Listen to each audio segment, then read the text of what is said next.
बंदी छोड़ सतगुरु रामपाल जी परमेश्वर जी की जय हो। परमपिता परमात्मा सारी सृष्टि के रचनहार कुल मालिक असंख्य ब्रह्मांडों के स्वामी जगत गुरु तीनों लोकों में प्रवेश करके सबका भरण पोषण करने वाले राजाधिराज आत्माधार नाथों के नाथ देवों के देव महादेव सर्वेश्वर महेश्वर मृत्युंजय अजरो अमर आदि अनादि सनातनी प्रभु जगत पिता जगदीश्वर श्री श्री 1008 की उपाधि के वास्तविक अधिकारी अकाल मूरत शब्द स्वरूपी राम वासुदेव सर्वगतम ब्रह्म परम पूज्य प्रथम पूज्य परम संत परम पुरुष परम धनी परम दयालु सत्य कबीर हक्का कबीर अल्लाहु अकबर बाखबर अल्लाह ताला जगत के तारणहार जगत के मुक्तिदाता जगत के जगन्नाथ हारे के सहारे हिंदुओं के राम मुसलमानों के अल्लाह सिखों के वाहिगुरु ईसाइयों के मसीह दया के सागर दयानिधि करुणा के सागर करुणानिधि स्वयंभू परिभू संकट मोचन कष्ट हरण मंगल करण दुख भंजन अविगत कबीर निर्विकार निर्विषम परमात्मा अलय अलेख सतगुरु आदि अनादि सतगुरु असली मर्यादा पुरुषोत्तम असली राम असली कृष्ण असली घनश्याम असली मुरारी राजाओं के राजा महाराजाओं के महाराजा शहंशाहों के शहंशाह सम्राटों के सम्राट भगवानों के भगवान अल्लाहों के अल्लाह प्रभुओं के प्रभु मसीहाओं के मसीह सच्चे वाहिगुरु बाबाओं के बाबा पीरों के पीर सेठों के सेठ जगत सेठ सावड़सा सेठ सर्वगुण संपन्न अनंत कोटि कलाओं के स्वामी अनंत कोटि ब्रह्मांडों के नायक योगियों में महायोगी ध्यानियों में महाध्यानी सिद्धों में परम सिद्ध ज्ञानियों में तत्वज्ञानी ब्रह्म ज्ञानी महाज्ञानी परम ज्ञानी सर्वश्रेष्ठ ज्ञानी विज्ञानी युवा कबीर समरथ कबीर असमवात अमित ओजा सच्चे रहनुमा करीम अल्लाह सुभान अल्लाह दुनिया के अंतिम पैगंबर 8 सितंबर 1951 से गांव धनाना जिला सोनीपत हरियाणा भारतवर्ष की पावन भूमि पे प्रकट रियल कल की भगवान श्री नारायण साकार हरि श्री बाबा साहिब शब्द स्वरूपी राम संत श्रोमणी सतगुरु रामपाल जी परमेश्वर जी के चरण कमल में साध संगति से जुड़े हुए देश विदेश से आप और हम सभी सत्सेवक भाई बहनों का अनंत कोटि दंडवत प्रणाम। सत्साई भाई और बहनों, दया पूज्य गुरुदेव भगवान की सतगुरु रामपाल जी परमेश्वर जी की जिनके शुभ आशीर्वाद से विशेष आशीर्वाद से आप और हम सभी सत्सेवक भाई बहन साध संगति से जुड़कर पूज्य गुरुदेव भगवान के तत्व ज्ञान को आधार बनाकर अपनी आत्मा के कल्याणार्थ हेतु दृढ़ता के साथ मोक्ष प्राप्ति के लिए भक्ति मार्ग पर निरंतर आगे की ओर बढ़ रहे हैं। भाई और बहनों, इस कलयुग की बिचली पीढ़ी में पूज्य गुरुदेव जी के आशीर्वाद से साध संगतियों के माध्यम से ही भगत आत्माओं में इतनी दृढ़ता और इतना विश्वास अपने गुरुदेव भगवान के प्रति पैदा होता है। और ये साध संगति सतगुरु रामपाल जी परमेश्वर जी के यथार्थ 13वें कबीर पंथ का ट्रेनिंग सेंटर है। साध संगति से जुड़कर ही आत्मा पाक साफ हो सकती है, अपने गुरु को परमात्मा के रूप में जान सकती है, पहचान सकती है। और जब तक हम गुरु को हृदय से परमात्मा के रूप में स्वीकार नहीं करेंगे, गुरु को परमात्मा के रूप में स्वीकार करने का मतलब है गुरु के अलावा अन्य किसी का प्रकट दिवस नहीं मनाना, गुरु के अलावा अन्य किसी को दंडवत नहीं करना, गुरु के अलावा अन्य किसी का जयकारा नहीं लगाना। तो ये विधि केवल वर्तमान में साध संगतियों में ही है। और जब तक हम इस प्रकार से पतिव्रता पद पर रहकर भक्ति नहीं करेंगे, तब तक हम पूज्य गुरुदेव जी के चरणों में उनके हृदय में जगह नहीं बना पाएंगे। तो गुरुदेव भगवान की बहुत बड़ी मेहर है आप और हम सभी सत्सेवक आत्माओं के ऊपर। और जिन जिन आत्माओं को मोक्ष प्राप्ति करनी होगी या परमात्मा ने करवानी होगी, उन सभी आत्माओं को परमात्मा अंततः साध संगति से जोड़ देंगे। तो भाई और बहनों, पूज्य गुरुदेव जी के कर कमल से लिखित पवित्र पुस्तक मुक्ति बोध के ऊपर वीडियो बनाने की श्रृंखला जारी है। इसी श्रृंखला में आज हमारा ये 19वें नंबर का वीडियो है। प्रत्येक वीडियो में गुरुदेव भगवान के आशीर्वाद से आप और हमें भक्ति मार्ग से संबंधित बहुत सारी नई नई बातें पता चलती हैं। उन बातों को सुनकर हमारा विश्वास भक्ति पर दृढ़ हो रहा है। तो आपने पिछले एपिसोड में पिछले वीडियो में आपने देखा कि मीराबाई की कथा जो गुरुदेव भगवान ने अपने कर कमल से लिखी है, उसमें गुरुदेव भगवान ने मीराबाई के विषय में बताया कि कैसे मीराबाई परमात्मा प्राप्ति के लिए प्रयास कर रही थी, कितनी दृढ़ता के साथ वो संघर्ष कर रही थी, कैसे मीराबाई को कबीर परमेश्वर जी की शरण प्राप्त हुई। और मीराबाई ने अपने विश्वास को दृढ़ करने के लिए श्री कृष्ण जी को रिझाया, उनको खुश किया और कैसे श्री कृष्ण जी के रूप में स्वयं कबीर परमात्मा सतगुरु रामपाल जी भगवान प्रकट हुए और मीराबाई की प्रत्येक शंकाओं का समाधान किया, जिससे मीराबाई भक्ति मार्ग पर दृढ़ होकर लग गई। तो आज हम आगे से कथा की शुरुआत करते हैं।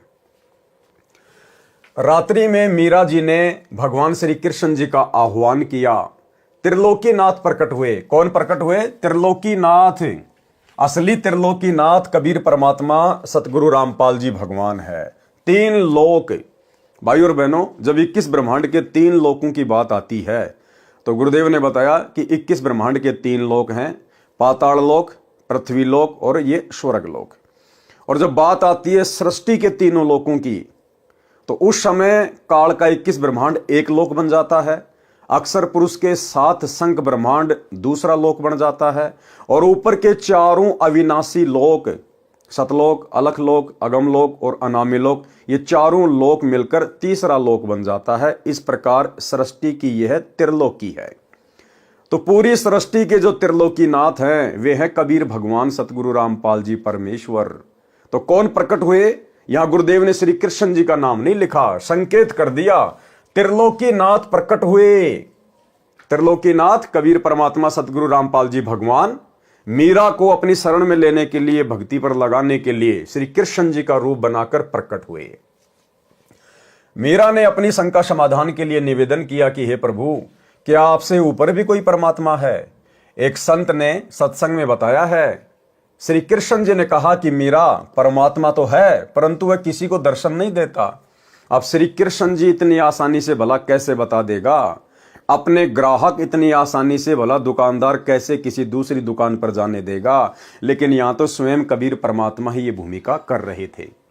हमने बहुत समाधि व साधना करके देख ली है। मीराबाई जी ने सत्संग में परमात्मा कबीर जी से यह भी सुना था कि उस पूर्ण परमात्मा को मैं प्रत्यक्ष दिखाऊंगा, सत्य साधना करके उसके पास शतलोक में भेज दूंगा। मीराबाई ने श्री कृष्ण जी से फिर प्रश्न किया कि क्या आप जीव का जन्म मरण समाप्त कर सकते हो? श्री कृष्ण जी ने कहा कि असंभव, कि मेरा खुद का जन्म मरण है।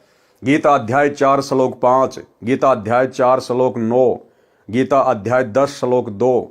स्वयं गीता ज्ञान देने वाला प्रभु कह रहा है कि अर्जुन, तेरे और मेरे बहुत जन्म हो चुके हैं। ये राजा और ये सेना पहले भी थी और आगे भी होगी। और ये ना सोच कि आगे तेरे जन्म नहीं होंगे या मेरे जन्म नहीं होंगे। अर्थात गीता ज्ञान देने वाला भी जन्म और मरण में है। तो भला फिर मीरा का जन्म मरण श्री कृष्ण जी कैसे समाप्त कर देता? तो श्री कृष्ण रूप में कबीर परमेश्वर ने सत्य बता दिया। श्री कृष्ण जी ने कहा कि असंभव। कबीर जी ने कहा था कि मेरे पास ऐसा भक्ति मंत्र है जिससे जन्म मरण सदा के लिए समाप्त हो जाता है। वह परम धाम प्राप्त होता है, जिसके विषय में गीता अध्याय 15 श्लोक 4 में कहा है कि तत्व ज्ञान तथा तत्वदर्शी संत की प्राप्ति के पश्चात परमात्मा के उस परम पद की खोज करनी चाहिए, जहां जाने के पश्चात भगत फिर लौटकर संसार में कभी नहीं आते। उसी एक परमात्मा की भक्ति करो। कौन कह रहा है? गीता का ज्ञान देने वाला। अगर दुनिया गीता ज्ञान देने वाला श्री कृष्ण जी को मानती है या काल को मानती है तो भैया वो दोनों कह रहे हैं कि भाई हमारे बस की बात नहीं है जन्म मरण का रोग समाप्त करना, 84 लाख योनियों के कष्ट से जीव को बाहर निकालना। वो तो कोई और ही परमात्मा है, उसकी जानकारी तो तत्वदर्शी संत देगा। और हाथ खड़े कर दिए कि उसी एक परमात्मा की भक्ति करो। यानी इस ब्रह्म ने, श्री कृष्ण ने, विष्णु ने, आप जो मर्जी समझो, इन्होंने हाथ खड़े कर दिए कि हमारी भक्ति से आपका जन्म मरण का रोग समाप्त नहीं हो सकता। बाकी हम आपको राजा बना देंगे, महाराजा बना देंगे, सेठ बना देंगे, लेकिन जन्म मरण का रोग समाप्त नहीं कर सकते। मीराबाई ने कहा कि हे भगवान श्री कृष्ण जी, संत जी कह रहे थे कि मैं जन्म मरण समाप्त कर देता हूं, अब मैं क्या करूं? मुझे तो पूर्ण मोक्ष की चाहत है। श्री कृष्ण जी बोले कि मीरा, आप उस संत की शरण ग्रहण करके अपना कल्याण कराओ। मुझे जितना ज्ञान था वो बता दिया। मीरा अगले दिन मंदिर नहीं गई, क्योंकि आस्था हट गई। भाई और बहनों, आंखों के सामने सत्यता आ गई। सीधी संत जी के पास अपनी नौकरानियों के साथ जाकर दीक्षा लेने की इच्छा व्यक्त की तथा श्री कृष्ण जी से हुई वार्ता भी संत कबीर जी से साझा की। उस समय छुआछात चरम पर थी। ध्यान देना भाई और बहनों, उस समय छुआछात चरम पर थी। ठाकुर लोग अपने को सर्वोत्तम मानते थे। परमात्मा मान बढ़ाई वाले प्राणी को कभी नहीं मिलता, और अगर मिल भी गया उसके संस्कार के कारण तो परमेश्वर उसको हृदय से स्वीकार नहीं करेगा। अर्थात जाति और धर्म का अभिमान करने वाला भगत कभी भी सतगुरु की शरण में आने के बाद सतलोक प्राप्त नहीं कर सकता।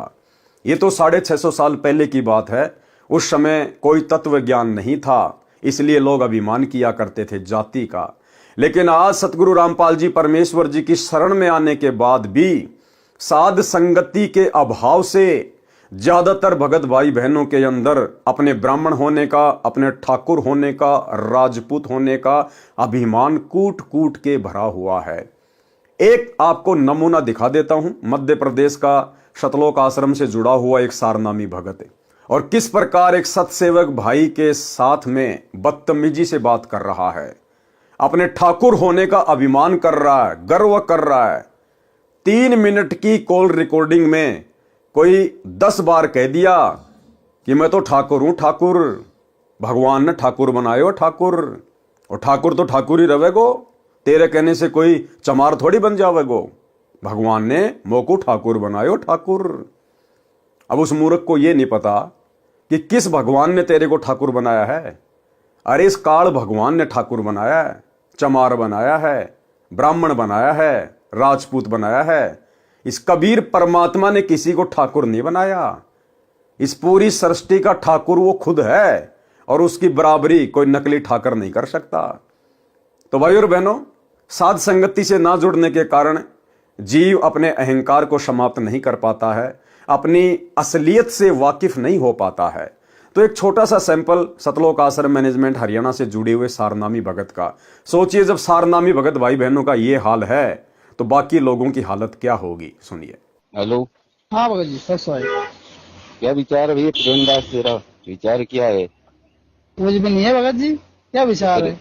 ऐसे क्यों कमेंट करके लिख रहा? मैं तो दीवान सिंह ठाकुर हूँ ही, तेरे कहने से ठाकुर थोड़ी कहूंगा मैं। भगवान ने मुझे ठाकुर बनाया तो ठाकुर ही रहूंगा। तो वही तो बात है भगत जी यार। ठाकुर ही हूँ मैं, क्या जमार थोड़ी हूँ। हाँ वही तो है, ठाकुर ही हूँ मैं तो, तेरे कहने से थोड़ी होगा यार। नहीं, तो तेरे कहने से मैं तेरे को ठाकुर बना दूंगा तो तू ठाकुर बन जाएगा क्या? नहीं बनना चाहूँ भगत जी। रांड का केबल से पटेल कहेगी तो पटेल, दुनिया पटेल कहेगा तो बाजेगा वो।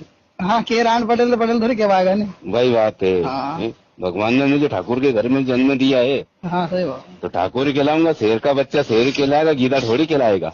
हाँ हाँ है, सही बात। शेर के बच्चे को गीदड़ कह देगा, तेरे कहने से कोई तू उसको गीदड़ कह देगा तो कोई भी गीदड़ उसको गीदड़ थोड़ी बन जाएगा वो।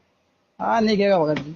है, तो मैं तो ठाकुर ही हूँ, ठाकुर के घर जन्म लिया है तो ठीक है भाई। अच्छी बात। तेरे कहने से कोई फर्क थोड़ी पड़ेगा मेरे को। सही बात है। और तू कुछ भी कहे भी देगा, मान लो मैं ठाकुर हूँ और तू कुछ भी बोलेगा तो उससे भी मेरे कुछ परिवर्तन नहीं पड़ना। भाई तू प्रेम है। हाँ, तो तेरा नाम प्रेम ही रहेगा। मैं बलवान दास और ताकत दास कर दूंगा तो वो थोड़ी बनेगा कहने से। सही बात है। हाँ, प्रेमदास से ही पहचाना जाएगा। भाई तेरे परिवार ने जो तेरा नाम रख दिया वही चलेगा, मेरे कहने से नाम दूसरा थोड़ी परिवर्तन होगा। सही बात है। तो मैं तो वो ठाकुर के घर में जन्म लिया तो ठाकुर ही कहलाऊंगा यार। सही बात है। लेकिन परमात्मा तेरे के भी तो कोई दूसरा विचार हो तेरा तो मेरे से तर्क कर। भाई वो लाला दास है, देवी दास, वो खास आदमी, उनसे कर विचार, मेरे से क्यों बात करता है इसी। उनसे तो वो कह रहे थे तेरी सारी बातें तो वहाँ की जब खोल रहे थे। कहाँ पे? उनसे कोई सत्संगों में बता रहे थे वो। क्या बता रहे थे भाई? अब मुझे क्या करना, तू उनसे बात कर, मुझे क्या करना, तेरे खास है तो उनसे करे ना बात। मैं तो पहले भी तेरा लिए अच्छा था और आज भी अच्छा रहूंगा, और आने वाले समय में भी मैं कभी मिलूंगा तो अच्छे ही मिलूंगा तेरे को। फिर याद करना कि हाँ यार दीवान दास ही था ये। भाई भगत जी दास नहीं हो, आपके यूँ थोड़ी लिखे तो यार भगत जी। ना कोई वो वीडियो डाले तो कमेंट में तो कोई भाई भगत जी परमात्मा की अपन ने दिया डालेगा। भाई भगत जी परमात्मा कौन है? अब अगर अपन अभी भी अब तो तू मेरे पास उस गुरुद्रोही का वीडियो डाल रहा तो मैं उसको देखना नहीं पसंद करता हूँ। गुरु जी ने उसको गुरुद्रोही घोषित कर रखा है। भाई तेरे कहने से कुछ थोड़ी होगा। वही तो काम मैंने कि ठाकुर रहेगा वो तो ठाकुर ही रहेगा। जब मेरे परमात्मा ने उसको गुरुद्रोही घोषित कर दिया पवन दास को, तो तू उसको गुरु मानने या कुछ भी मान, मैं तो उसको गुरुद्रोही मानूंगा। मेरे लिए परमात्मा है वो जो कहेंगे उस पे चलूंगा, तेरी बातों पे थोड़ी चलूंगा मैं। भाई भगत जी परमात्मा ने भी गुरु घोषित नहीं करा है। सुन ले प्रेमदास। हाँ हाँ, पहले मेरी सुन ले, बीच में नहीं बोला था कुछ भी। तो भाई और बहनों, परमेश्वर ने कहा कि जाति अभिमान करने वाला कभी भी परमात्मा को प्राप्त नहीं कर सकता। मीराबाई की परीक्षा के लिए कबीर जी ने संत रविदास जी से कहा कि आप मीरा राठौर को प्रथम मंत्र दे दो, ये मेरा आपको आदेश है। संत रविदास जी ने आज्ञा का पालन किया। अब विचार करो भाई और बहनों, कबीर परमेश्वर जी ने रविदास जी को ही क्यों चुना मीरा को नाम दीक्षा देने के लिए।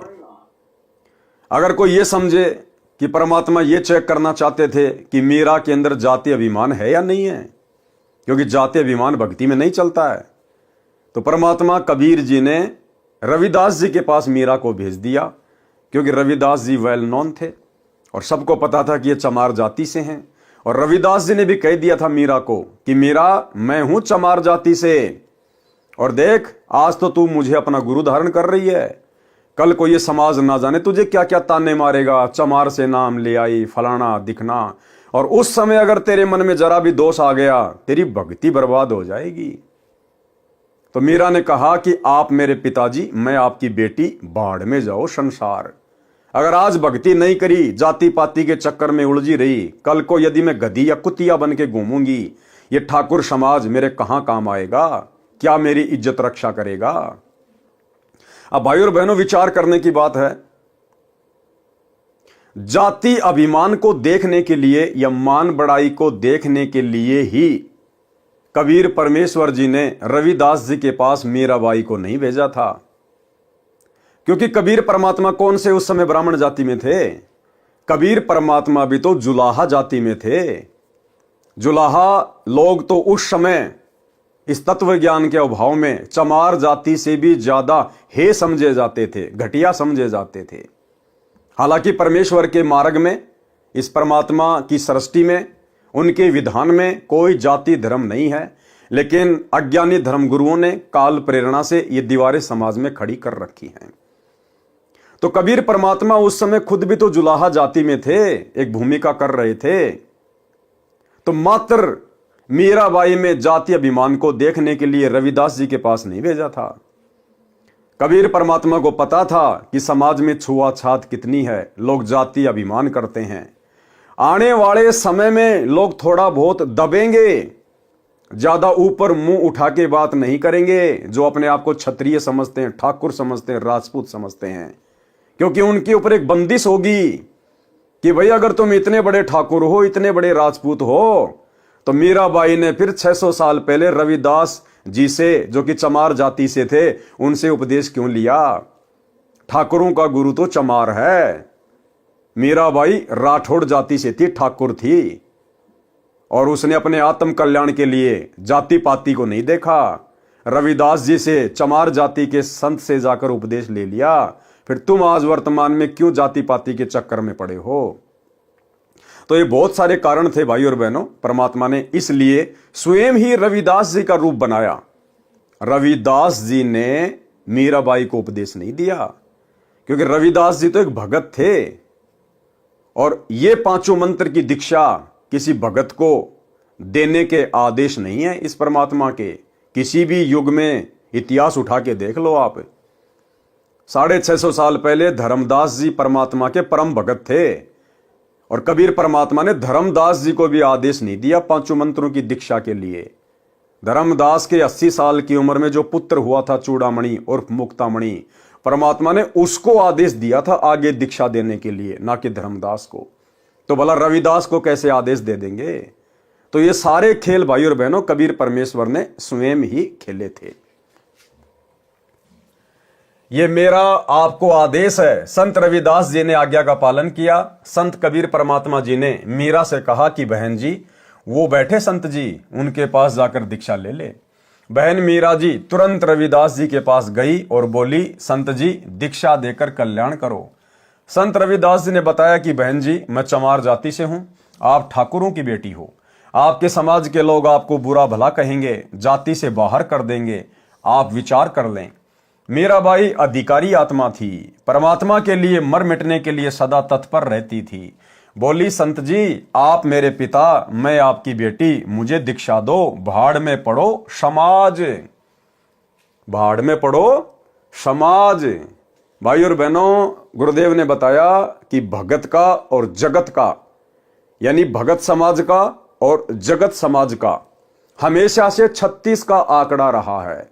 उनके विचार कभी भी भक्ति मार्ग पर मेल नहीं खा सकते, कभी भी दिन और रात कभी एक नहीं हो सकते।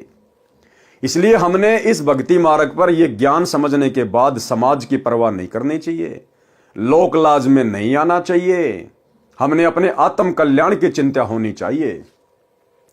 बोली संत जी, आप मेरे पिता, मैं आपकी बेटी, मुझे दीक्षा दो, भाड़ में पड़ो समाज। कल को कुतिया बनूंगी तब ये ठाकुर समाज मेरा क्या बचाव करेगा। सत्संग में बड़े गुरुजी अर्थात कबीर जी ने बताया है कि कबीर कुल करनी के कारण, यानी समाज के कारण, परिवार के कारण, आन उपासना करने वाले रिश्तेदारों के कारण हंसा गया बिगोए, यानी उनकी लोक लाज में आकर, दबाव में आकर ये जीव, हंसा मानी जीव, जीव गया बिगोए, यानी इसने अपना जीवन नष्ट कर लिया। तब कुल क्या कर लेगा, ये समाज तेरा उस समय क्या करेगा जब 4 पांव का होए। 4 पांव का मतलब जानवर बन जाना, गधा, सुअर, कुत्ता, बैल बनना। उस समय तुझे उन दुखों से ये समाज कैसे बाहर निकालेगा। शब्दार्थ, कबीर परमेश्वर जी सतर्क कर रहे हैं कि हे भगत, स्त्री, पुरुष जो कुल परिवार व संसार की शर्म के कारण भक्ति नहीं करते, कहते हैं कि घर परिवार वाले व संसार के व्यक्ति मजाक करेंगे कि नाम दीक्षा लेकर दंडवत प्रणाम करते हो, अन्य देवी देवताओं की पूजा नहीं करते हो, श्राद्ध पिंडदान नहीं करते हो, तुम्हें शर्म आनी चाहिए। उन्होंने अपना मानव जीवन नष्ट कर लिया। भक्ति न करने से जब 4 पैर के पशु यानी गधे, कुत्ते, सुअर, बैल आदि बनोगे, तब ये कुल व संसार के व्यक्ति क्या बचाव करेंगे। भक्ति ने बचाव करना था, वो की नहीं, इसलिए भक्ति करो। संत रविदास जी उठकर संत कबीर जी के पास गए और सब बात बताई। परमात्मा बोले कि देर ना कर, ले आत्मा को अपने पाड़े में। उसी समय संत रविदास जी ने बहन मीरा को प्रथम मंत्र केवल 5 नाम दिए। ये 5 नाम शरीर में बने कमलों को खोलने वाले हैं, राधा स्वामी पंथ वाले नहीं हैं, तथा ना दामा खेड़ा वाले गद्दी से दिए जाने वाले हैं। उनसे भिन्न मोक्ष में सहयोगी मंत्र हैं।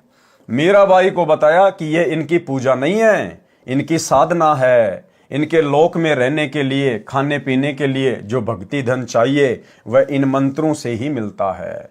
गुरुदेव ने अन्य उदाहरण दिया कि साधना और पूजा में क्या अंतर होता है। जैसे हमें जल की आवश्यकता है, हम कहाँ गए, हैंडपंप के पास में गए, हमने हैंडपंप की साधना की। साधना यानी मजदूरी। हमने हैंडपंप को चलाया, ऊपर नीचे किया। हम हैंडपंप को ऊपर नीचे चलाकर उसकी पूजा नहीं कर रहे, हम केवल मजदूरी कर रहे हैं, साधना कर रहे हैं। क्यों? उस पूज्य वस्तु के लिए, जल के लिए।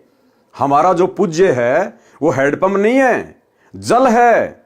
लेकिन वो जल हमें वो मिलेगा कब? जब हम हैंडपंप की साधना करेंगे, मजदूरी करेंगे, उसको चलाएंगे, तब वो पूज्य वस्तु हमें प्राप्त होगी। तो ठीक इसी प्रकार ये जो देवी देवताओं के जो मंत्र हैं, ये इनकी पूजा नहीं करते हम। पूजा तो हमने केवल अपने गुरुदेव भगवान के, अपने इष्ट कबीर परमात्मा की करनी है। ये 5 मंत्र इन देवी देवताओं की जिनकी हम साधना करते हैं, ये मोक्ष में सहयोगी हैं। मोक्ष तो परमात्मा की भक्ति से, इनके सत मंत्र से होगा, इनके सतनाम से होगा। लेकिन इस भक्ति को सुचारू रूप से करने के लिए हमें यहां जो आवश्यक वस्तुओं की जरूरत है, अन्न धन की जो जरूरत है, वो हमें परमात्मा इन देवी देवताओं के माध्यम से उपलब्ध करवाएंगे। जैसे हम लोग किसी टहनी की पूजा नहीं करते, हम लोग जो है फल प्राप्त करने के लिए हम पेड़ की जड़ में पानी डालते हैं, हम टहनियों में पानी नहीं डालते। लेकिन फल तो टहनियों के लगेंगे, इसलिए हमने जड़ में पानी डालना पड़ेगा। ठीक इसी प्रकार हमने पूजा तो अपने पूज्य गुरुदेव भगवान की करनी पड़ेगी। लेकिन यहां की जो व्यवस्था है वो गुरुदेव ने इन देवी देवताओं के हाथों में संभाला रखी है। तो हमें यहां की जो सुविधाएं, जो लाभ प्राप्त होंगे, वो इन देवी देवताओं की साधना करने से ही होंगे। जब हमें लाभ प्राप्त होंगे तो भक्ति मार्ग में कोई दिक्कत नहीं आएगी, हम निश्चिंत होकर अपनी भक्ति करेंगे। इसलिए इनकी ये साधना हमें दी जाती है। मीराबाई को बताया कि ये इनकी पूजा नहीं है, इनकी साधना है। इनके लोक में रहने के लिए, खाने पीने के लिए जो भक्ति धन चाहिए वह इन मंत्रों से ही मिलता है। यहाँ का ऋण उतर जाता है, फिर मोक्ष के अधिकारी होते हैं। परमात्मा कबीर जी तथा संत रविदास जी वहां 1 महीना रुके।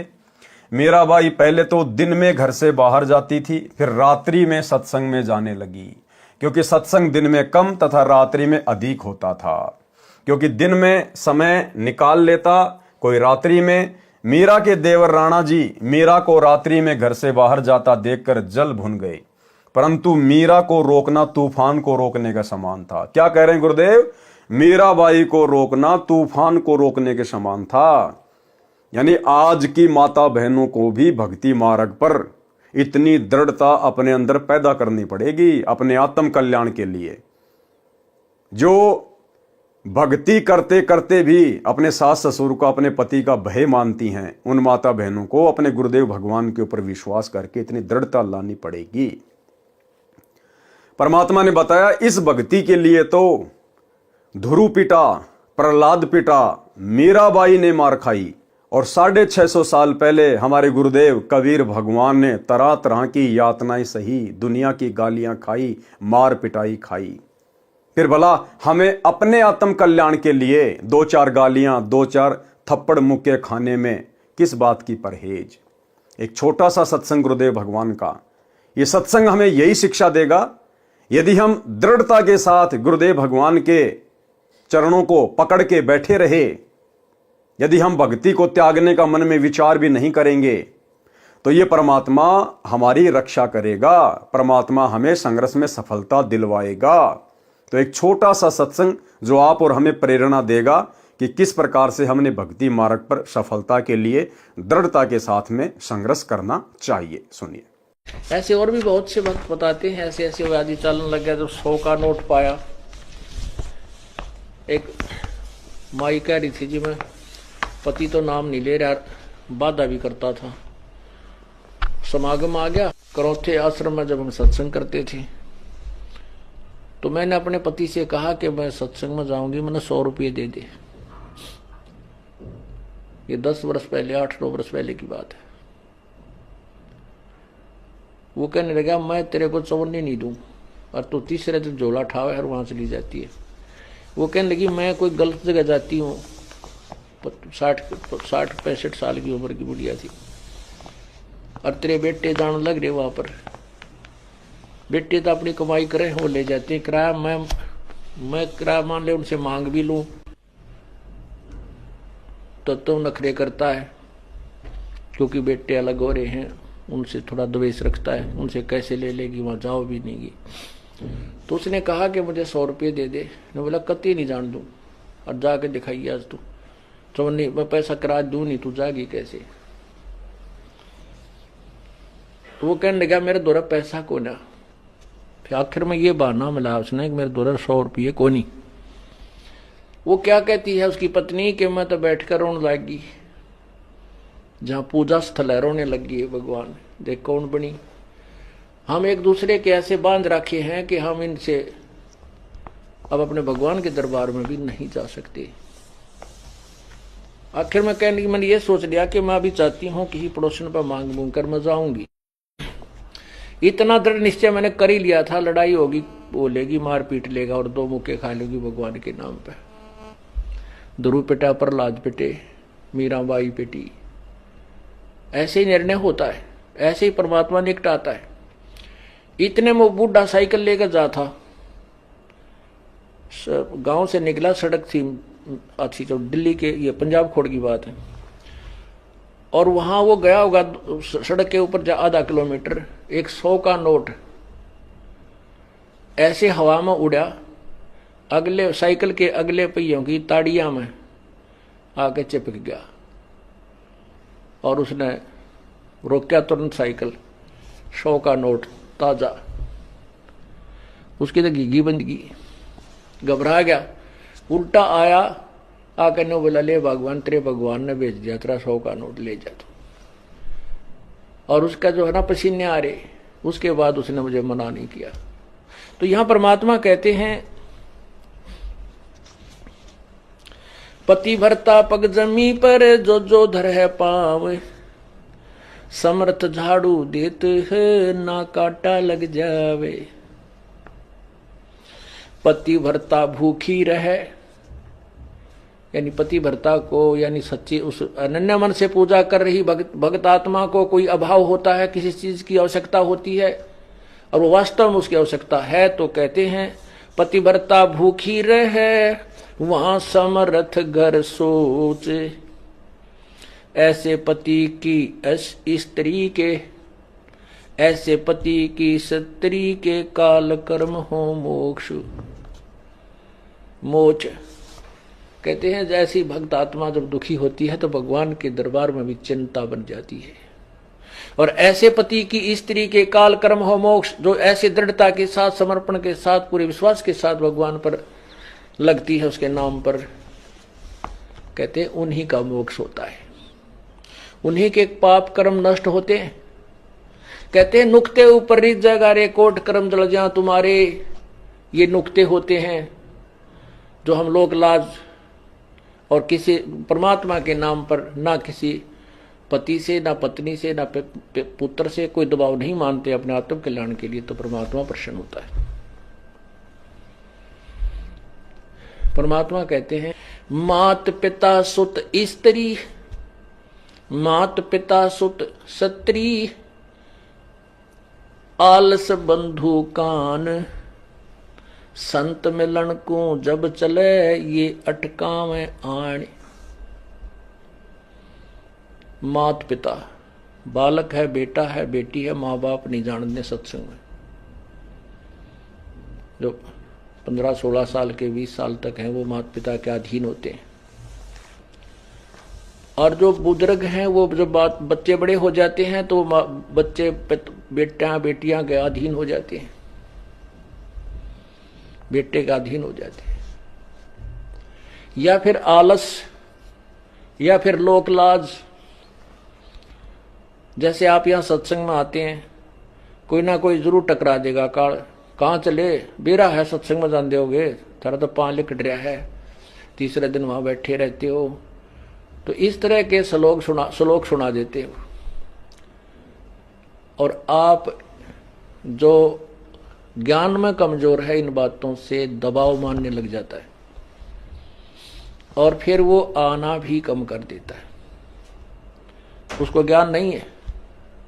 इसके लिए परमात्मा कहते हैं कि मात पिता सुत स्त्री और आलस बंधु कांड। बंधु कांड माने लोक लाज, अपने मित्रों के वो कहे हुए व्यंग्यात्मक बातों से झिझक जाना। कहते हैं सतगुरु मिलन को जब चला ये अटका में आण, ये आके आंट लावेंगे, किधर बेटा क्या माँ बाप या स्त्री ऐसी निकम्मी हो जाए कभी बेबे, बस जी का झाड़ बन जाती इस भगत के, या फिर लोक लाज, या खुद आलस कर जा, फिर देखोगे, फिर अगले बार देखेंगे, सर्दी ज्यादा है, गर्मी घनी है।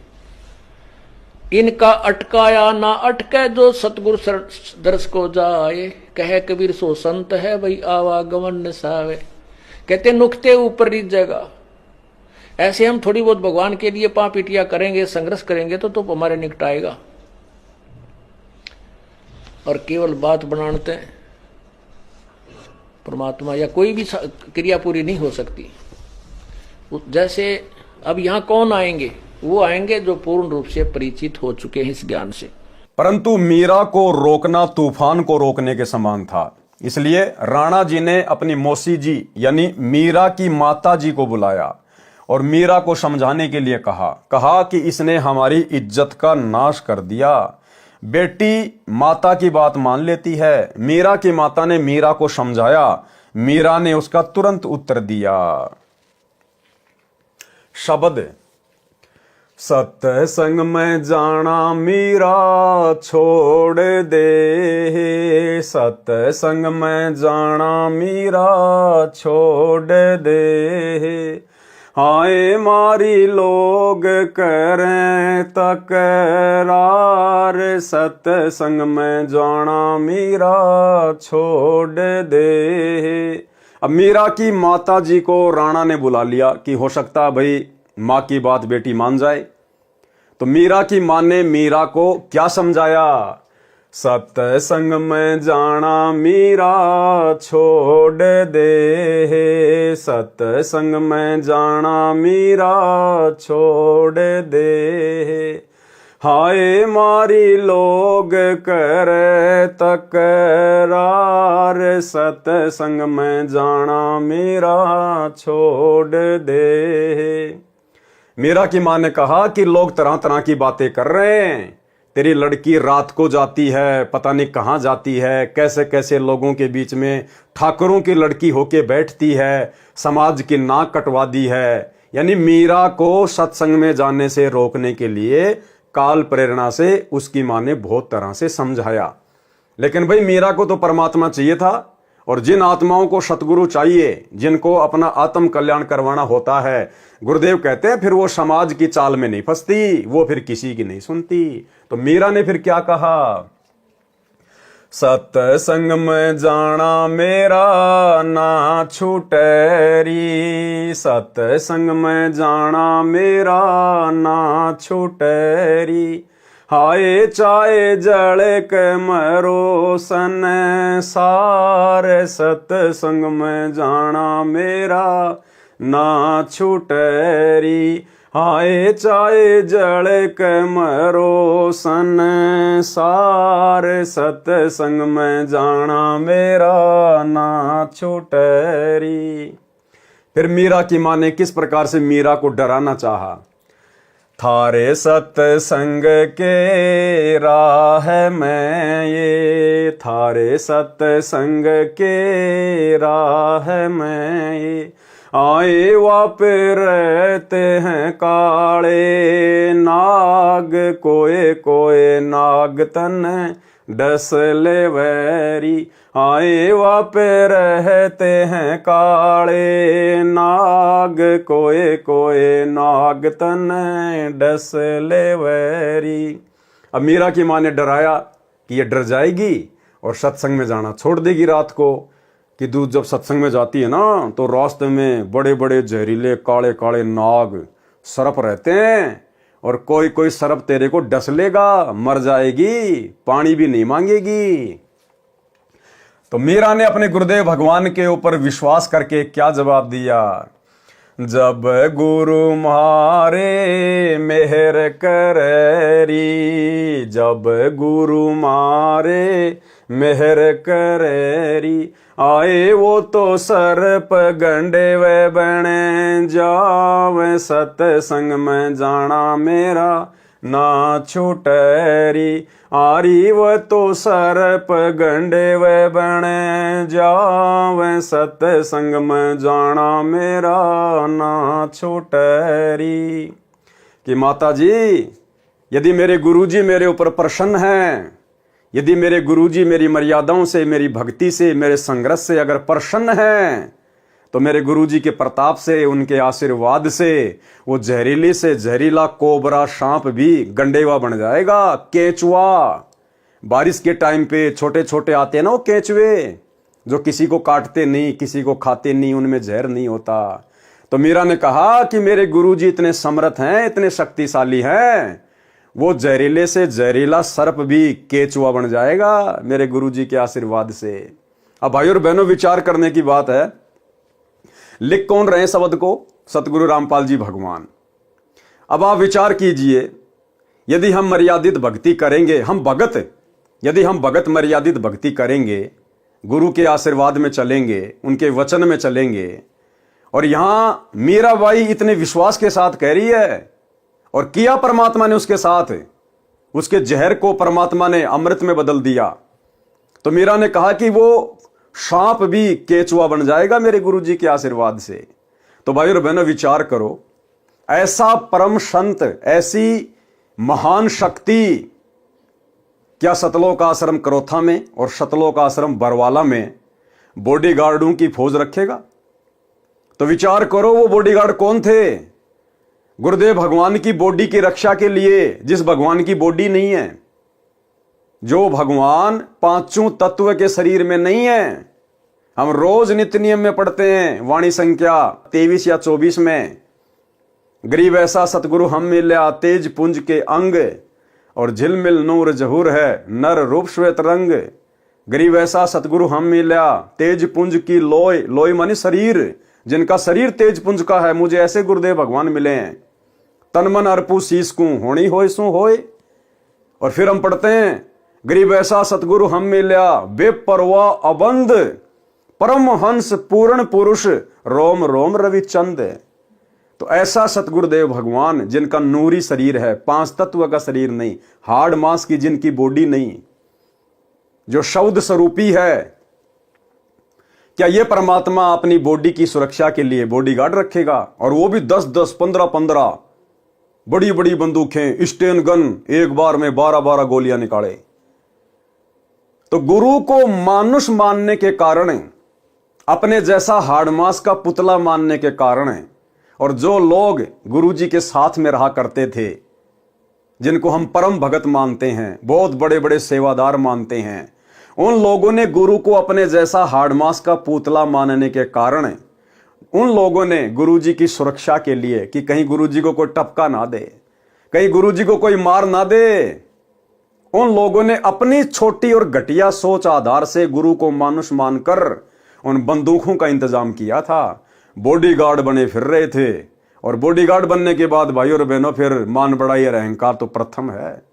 दास देखा करता था सतलोक आश्रम बरवाड़ा में, बंदूक यहां लगा के पिस्तौल और नीचे का मुंह दिखा के चला करते थे कि भक्तों को दिखे कि मैं गुरुजी का बॉडीगार्ड हूं। ये मान बढ़ाई पैदा करती हैं ये चीजें। इस परमेश्वर को आवश्यकता नहीं है।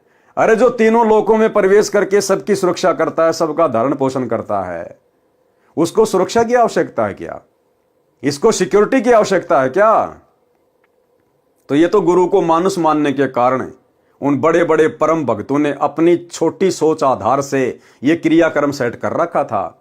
अब आने वाले समय में जब इस परमेश्वर की समर्थता, इसकी महत्वता, इस परमेश्वर की शक्ति जब पूरे संसार में होगी, पूरे ब्रह्मांड में होगी, वो तो ऑलरेडी पहले से है ही, उसी की शक्ति से सब कुछ चल रहा है। लेकिन आप और हमारी बुद्धि विकसित नहीं है, इसलिए हम नहीं समझ पा रहे। जब आप और हमारी बुद्धि विकसित होगी, हम इस परमेश्वर को पहचानेंगे परमात्मा के रूप में, तो इनका कोई बॉडीगार्ड नहीं होगा, इनका कोई सिक्योरिटी गार्ड नहीं होगा। हां, व्यवस्था बनाए रखने के लिए जरूर जो है भाई बहन सेवादार के रूप में रहेंगे, लेकिन वो लंबी लंबी बंदूकें लेके नहीं, क्योंकि पता चल जाएगा ये तो शब्द स्वरूपी राम है।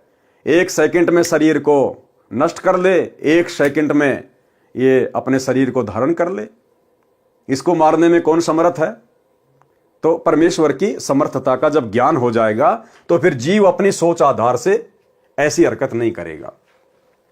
तो मीरा बाई ने कहा कि माताजी मुझे क्या डरा रही हो? मेरे परमात्मा, मेरे सतगुरु के रहते सहते मुझे सांप लड़ जाए, और लड़ भी जाएगा तो मेरा कुछ बिगाड़ नहीं पाएगा।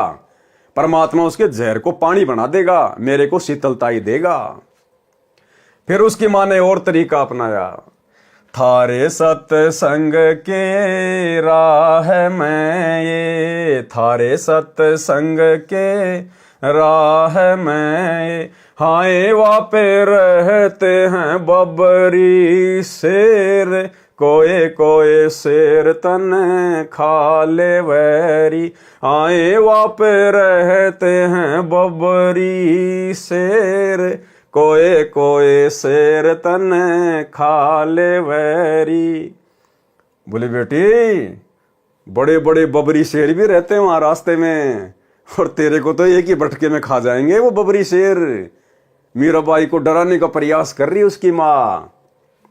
मीराबाई ने क्या कहा? जब गुरु मारे मेरे करेरी, जब गुरु मारे मेहर करेरी। कौन से गुरु? ये कबीर भगवान सतगुरु रामपाल जी। जब गुरु मारे मेहर करेरी, जब गुरु मारे मेहर करेरी। आए वो तो शेरा के गिद्दड़ बने जावे, सत्संग में जाना मेरा ना छूटेरी। आए वो तो शेरा के गिद्दड़ बने जावे, सत्संग में जाना मेरा ना छूटेरी। माँ, वो तेरे जो बबरी शेर है ना, वो गिद्दड़ बन जाएंगे, गिद्दड़। पूंछ को दबा के दौड़ जाएंगे मेरे को देखते ही, मेरे सतगुरु के प्रताप से, मेरे सतगुरु के आशीर्वाद से। तो किसको डरा रही है मां? मीरा सत्संग में जाना नहीं छोड़ेगी, अर्थात भक्ति करना नहीं छोड़ेगी। अब जैसे आज सत्संग घर घर में हो गए, उस समय तो कोई मोबाइल नहीं था, कोई ऐसा वैज्ञानिक जो है उपकरण नहीं था, इसलिए मीरा की मजबूरी थी सत्संग में जाना। आज वर्तमान में जैसे हमारे गुरुदेव भगवान हिसार जेल में बैठे हैं, तो हमने किसी आश्रम में धक्के खाने की जरूरत नहीं है। हमारे घर में सत्संग है, हमारे गुरुदेव के द्वारा किए गए सत्संग हमारे पास में उपलब्ध हैं, मोबाइल में, मेमोरी कार्ड में। हम अपने घर पर बैठकर शांति से सत्संग सुने। आज गुरुदेव की गैर हाजिरी में जितना समय हम आश्रमों में आने जाने में बर्बाद करेंगे, जितना समय हम बसों में आने जाने में बर्बाद करेंगे, जितना पैसा हम बर्बाद करेंगे, अरे उतने समय में तो 10 बार सत्संग सुन लेंगे घर पर बैठकर शांति से। हाँ, अगर गुरुदेव आश्रम में हैं, चाहे लाख बार जाओ, लेकिन उनकी गैर हाजिरी में हमें कहीं भी धक्के खाने की जरूरत नहीं है सत्संग के लिए। परमात्मा ने घर घर में सत्संग दे दिए। तो मीरा बाई ने कहा कि माँ, वो बबरी शेर भी गिद्दड़ बन जाएंगे मेरे गुरुदेव के आशीर्वाद से। मीरा का सत्संग में जाना बंद नहीं होगा। फिर और क्या बताया उसकी माँ ने? थारे सत्संग के बीच में है, थारे सत्संग के बीच में आए वापे रहते हैं साधु संत, कोई कोई संत तन ले रमय। हाय वापे रहते हैं साधु संत, कोई कोई संत तन ले रमय। अब मीरा की मां ने कहा कि मीरा देख, तू ठाकुरों की लड़की है, तू सुंदर है, और तू सत्संग में जाती है और वहां हर प्रकार के आदमी आते हैं, और तुझे कोई बैला फुसला के भगा के ले जाएगा तुझे, तू सत्संग में मत जा। तो मीराबाई ने क्या कहा? तेरे री मन में माता पाप है री, तेरे री मन में माता पाप है री, संत मेरे माँ बाप हैं री, संत मेरे माँ बाप हैं री। हारी वो तो कर देंगे बेड़ा पार, सत्संग में जाना मेरा ना छूटरी। हाय वो तो कर देंगे बेड़ा पार, सत्संग में जाना मेरा ना छूटरी। यहाँ भाई और बहनों, जो ये संत शब्द है ना, संत मेरे माँ बाप हैरी, ये यहाँ पर संत रविदास जी के लिए मीरा ने कहा है, भगतों के लिए नहीं। भगत हमारे माई बाप नहीं होते हैं। यहाँ पर संत रविदास जी यानी अपने गुरु जी के लिए मीरा ने शब्द यूज किए हैं। तो क्या कहा मीरा की मां ने कि थारे सत्संग के बीच में आए वहां पे रहते साधु संत, और कोई कोई संत तने ले रमे, कि तुझे भगा के ले जाएगा बैला फुसला के, और नाक कट जाएगी समाज में। तो भाई और बहनों, मीरा ने तो जवाब दे दिया, क्योंकि मीरा पाक साफ आत्मा थी, जिसके खुद के मन में दोष नहीं होता, सामने वाला भी उसको निर्दोष दिखाई देता है। लेकिन भाई और बहनों, वर्तमान में क्या हो रहा है? आज बिचली पीढ़ी का समय, पूर्ण परमात्मा स्वयं धरती पे सतगुरु रूप में प्रकट, भक्ति का पूरा कोर्स दे दिया गुरुदेव भगवान ने। और बड़ी विडंबना की बात है, शर्म की बात है, भगत समाज के लिए चुल्लू भर पानी में डूब मरने की बात है। स्वयं सतगुरु रामपाल जी भगवान भक्तों की बदनीयत के विषय में, शतलोक आश्रमों से जुड़े हुए कोऑर्डिनेटरों की घटिया हरकतों के विषय में अपने मुख से सार्वजनिक तौर पर सत्संग में कहने के लिए मजबूर हो रहे हैं। इतने घटिया कर्म इन शतलोक आश्रमों में कोऑर्डिनेटरों के द्वारा, सोचिए आम संगत का क्या हाल होगा। आम संगत को हैंडल करने वाले कोऑर्डिनेटरों का यह हाल है कि माता बहनों के साथ में अश्लील हरकतें करते हैं। और खुद सतगुरु रामपाल जी भगवान ही अंतर्यामी परमात्मा अपने सत्संग में सार्वजनिक तौर पर कह रहे हैं, हिसार जेल से आने वाली ऑडियो में, कि यहां तक शिकायतें आती हैं, ऐसे ऐसे घटिया हैं कोऑर्डिनेटर, कि बहन बेटियों के साथ भी अश्लील चैटिंग करते हैं। और गुरुदेव ने मजबूरन कहना पड़ा कि अच्छे इंसान तो जगत वाले भी ऐसा नहीं करते जैसा तुम भगत कर रहे हो। सबको लपेट लिया गुरुदेव ने, सबको, अपने परिवार को, कोऑर्डिनेटरों को, आम संगत को, कि अच्छे इंसान तो जगत वाले भी ऐसा नहीं करते जैसा तुम भगत कर रहे हो। यानी भक्तों को परमात्मा ने आम सांसारिक लोगों से भी नीचा गिरा हुआ बता दिया, इतना ज्ञान लेने के बाद भी। सुनिए छोटा सा सत्संग। विचार करना होगा कि हम कौन है, कहां से आए। आपस में खेचातानी रखते हो अभी भी भगत हो गए। अच्छे इंसान तो जगत वाले भी ना करते ऐसा जैसे भगत कर रही है। अच्छे इंसान तो जगत वाले भी ना करते ऐसा जैसे भगत कर रही है। अच्छे इंसान तो जगत वाले भी ना करते ऐसा जैसे भगत कर रही है। किसी को छोटी सी सेवा दे देते, कोऑर्डिनेटर बना दिया, वो ने सोचा मैं खुदा बन गया। अरे इतना शिक्षा तो बने, मजदूर बनो सीखो, मजदूर। और कई देखा है कि कोऑर्डिनेटर या जिसकी जो भी व्यवस्था लगाई जाती है, व्यवहार भी ठीक नहीं करते, धमकान लग जाते, फुरकान लग जाते। और कुछ ऐसी भी शिकायतें आई हैं जो बहन बेटियों के साथ गलत मैसेज भी डालते हैं। तो वो दुष्ट लोग ना तो कोऑर्डिनेटर के योग्य है, ना वो भगत के योग्य। और कुछ ऐसी भी शिकायतें आई हैं जो बहन बेटियों के साथ गलत मैसेज भी डालते हैं। तो वो दुष्ट लोग ना तो कोऑर्डिनेटर के योग्य है, ना वो भगत के योग्य। और कुछ ऐसी भी शिकायतें आई हैं जो बहन बेटियों के साथ गलत मैसेज भी डालते हैं। तो वो दुष्ट लोग ना तो कोऑर्डिनेटर के योग्य है, ना वो भगत के योग्य। तो ऐसा तो संगत माई कुसंगत उपजेगी, और ऐसी कुसंगत होगी फिर हम रखेंगे नहीं उसको खेत में। किसान उस कुबाड़ को पाड़ कर खेत तो बाहर फेंक देता है, तो उसको आप मिशन से निकाल दिया जाया करेगा। सुधर जाओ, एक के नहीं सुनी जाया करती थी, सामूहिक शिक्षा दी जाती है, अमल कर लो इन पे। कर्म बतेरे फोड़ लिए, इस ज्ञान का असर क्या हुआ?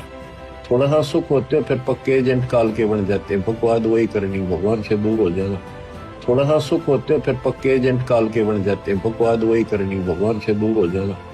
थोड़ा सा सुख होते हो फिर पक्के एजेंट काल के बन जाते हैं, बकवाद वही करनी, भगवान से दूर हो जाना। तो भाई और बहनों, कहां तो मीराबाई और कहां वर्तमान के हमारे भगत भाई बहन कैसी कैसी घटिया हरकतों में लिप्त हैं, जो गुरुदेव को अपने मुख कमल से बोलने पर मजबूर होना पड़ रहा है। तो क्या कहा मीराबाई ने? तेरे री मन में माता पाप है री, तेरे री मन में माता पाप है री, संत मेरे माँ बाप हैं री, संत मेरे माँ बाप हैं री, आए वो तो कर देंगे बेड़ा पार, सत्संग में जाना मेरा ना छूटरी, हाय वो तो कर देंगे बेड़ा पार, सत्संग में जाना मेरा ना छूटरी। फिर क्या कहा? अंतिम दाव क्या लगाया मीराबाई की माता जी ने? हाय वो तो जात चमार है, हाय वो तो जाति चमार है, इसमें हमारी हार है, इसमें हमारी हार है। कि मेरा तो ठाकुरों की लड़की और जिसको तूने गुरु बनाया रविदास जी को, वो चमार जाति से है, समाज में थू थू हो रही है। तो मीराबाई ने क्या कहा? तेरे री लेख माता चमार है री, तेरे री लेख माता चमार है री, मेरा सिर जन हार है री, मेरा सिर जन हार है री, आए वो तो मीरा के गुरु रविदास, सत्संग में जाना मेरा ना छूटरी, आए वो तो मीरा के गुरु रविदास, सत्संग में जाना मेरा ना छूटरी। तो मीरा ने इस प्रकार से भक्ति मार्ग पर ज्ञान को आधार बनाकर अपने गुरु पर विश्वास करके अपनी मां को भी, जो कि काल का जाल फैलाने आई थी, उसको परास्त किया। तो ये मीरा की कथा में शिक्षा देती है भाई और बहनों, आज आप और हमने भी भक्ति मार्ग पर इतने संघर्ष की आवश्यकता है। शब्दार्थ, मीराबाई की माता ने कहा कि हे मीरा, तू सत्संग में जाना बंद कर दे, संसार के व्यक्ति हमारे विषय में गलत बातें करते हैं। मीरा ने कहा कि हे माता, मैं सत्संग में जाना बंद नहीं करूंगी, संसार भले ही ईर्ष्या की आग में जलकर मर जाए। माता ने मीरा को भय कराने के लिए बताया कि जिस रास्ते से तू रात्रि में सत्संग सुनने के लिए जाती है, उस रास्ते में सर्प तथा सिंह रहते हैं, वे तुझे मार देंगे। मीरा ने उत्तर दिया कि मेरे गुरुजी इतने समर्थ हैं, वे कृपया करेंगे तो सिंह तो गिद्दड़ की तरह व्यवहार करेंगे, गिद्दड़ की तरह, और सर्प ऐसे निष्क्रिय हो जाएंगे जैसे गंडेवे प्राणी होते हैं, जो सर्प जैसे आकार के होते हैं परंतु 6 या 8 इंच के लंबे और आधा इंच गोलाई के मोटे होते हैं, वे डसते नहीं हैं। मीरा की माता ने फिर कहा कि सत्संग सुनने वाले स्थान पर कुछ युवा भगत पुरुष भी रहते हैं, कोई तेरे को कहीं ले जाएगा और गलत कार्य करेगा। और आज तो भाई और बहनों, पुस्तक सेवा के बहाने आज की मीराबाइयां जानबूझ के गलत कार्य करती हैं। जानबूझ के मैं तुमसे मिलने आई पुस्तक सेवा के बहाने अपनी रमणी की बातें खुद ही सेट कर लेते हैं, माँ बाप जाओ भाड़ में। ये है वर्तमान की मीराबाइयों की हालात। मीरा ने उत्तर दिया कि हे माता, आपके मन में दोष है, इसलिए आपके मन में ऐसे विचार आए। अब ये मत कहना कि पवन दास के मन में दोष है इसलिए बोल रहा है। मैंने तो वो भाषा बोली है जो पूज्य गुरुदेव भगवान ने हिसार जेल से ऑडियो बनाकर भेजी है।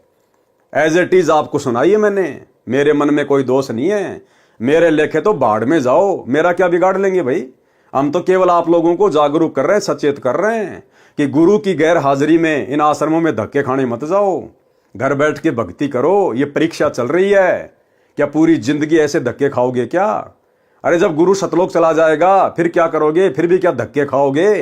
तो गुरु वर्तमान में हिसार जेल में बैठ के यही तो रिहर्सल देख रहा है कि सोचो यदि मैं बरवाला कांड के बाद सतलोक चला जाता किन्हीं कारणों से, तो मेरे पीछे से ये तो इसी प्रकार से डंडे के यार बन के घूमते। जैसे पशु डंडे का यार होता है, उसको भय दिखा के उसको चलाया जाता है, ऐसे आज ये कोऑर्डिनेटर डंडा दिखा दिखा के फर्जी आदेशों का पीला पर्चा निकाल के डरा धमका के आप लोगों से अपना उल्लू सिद्ध कर रहे हैं। हे माता, वे संत व भगत तो मेरे माता पिता के समान हैं, वे ऐसा गलत कार्य नहीं करते।